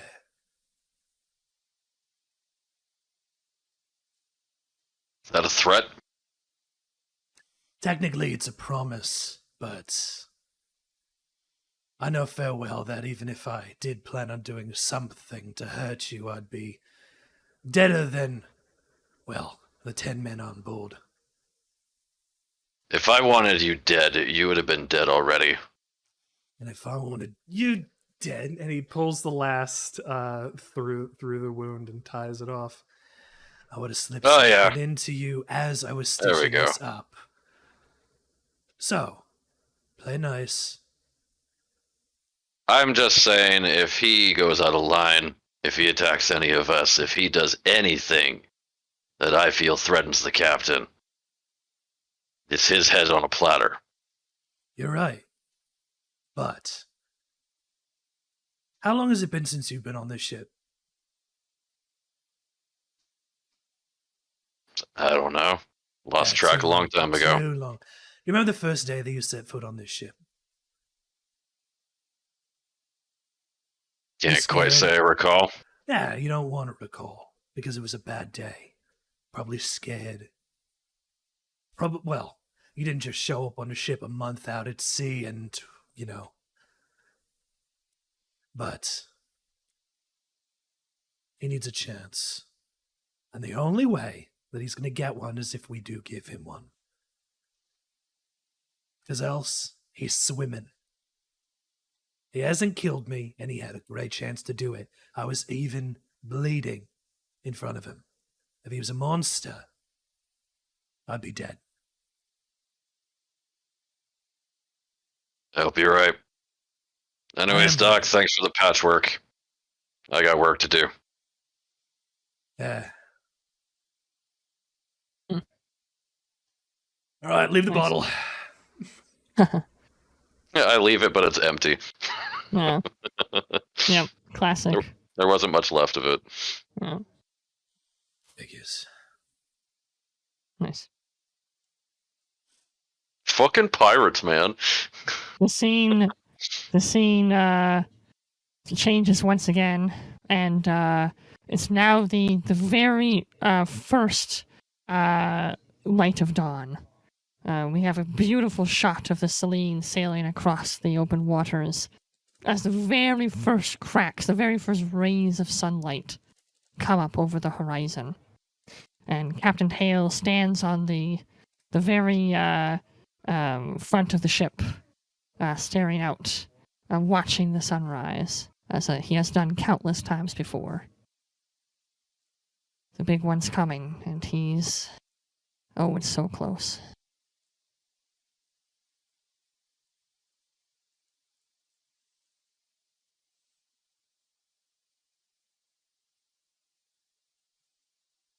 Oh, Chris, that was your cue to come in. I wasn't sure if you were finished with the scene dressing or if you wanted to insert anyone else into the scene.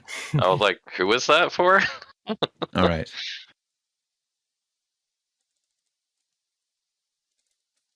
Hale sort of adjusts the edges of his coat as though he were getting ready to enter into a formal ball. And turns back the salt-stained edges. Just the leather scabbard, his worn surface crackling beneath his fingers, and then runs his fingers down the strange runes that are carved into one of his pistols. Sorcery. Can't say that I've ever had much of a taste for it. But it can make a man filthy, rich.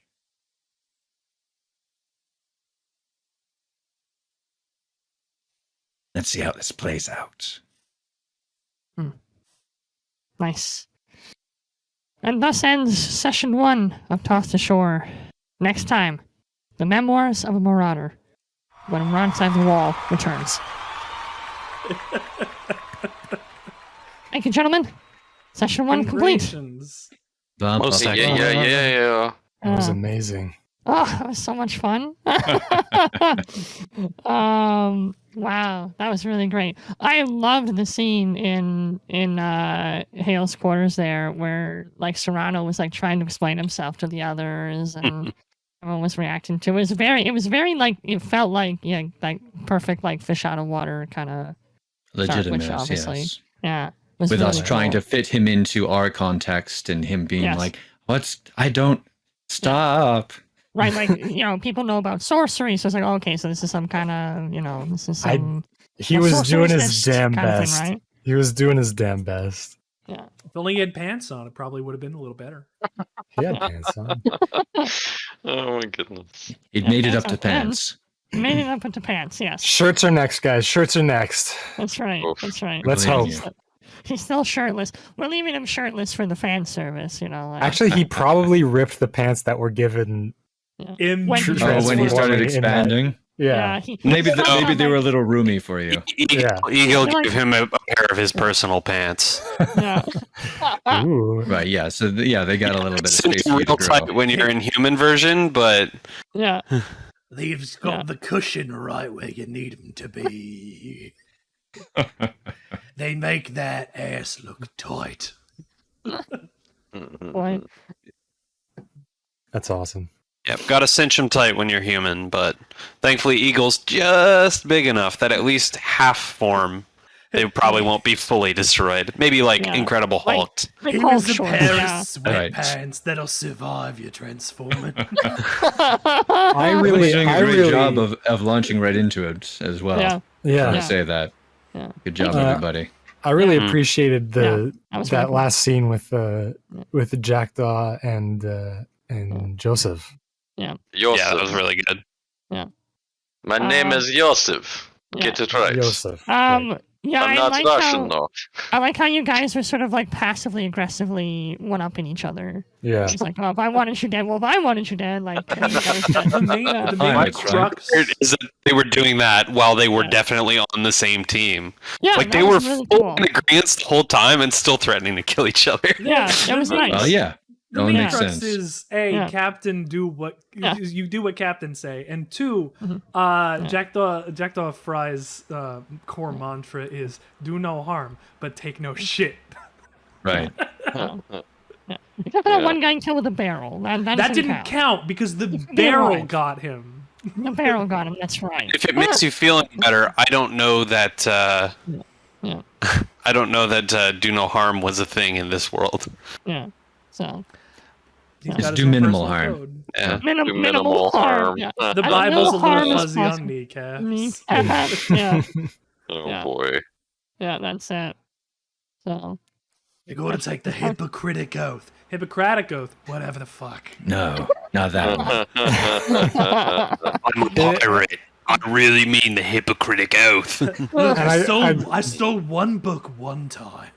I gotta say, and it looks to me like the stream went really well too. Like Yeah. very minimal technical issues, Nice. if Yeah. any. Yeah. Nice. Discord Excellent. just like freezing up. No, every so often. nobody's suddenly dropping their internet connection for a bit, or Yeah. And it was fairly painless when my dad left, like getting back to the 6. I Yeah. hit one button. Excellent. Yeah.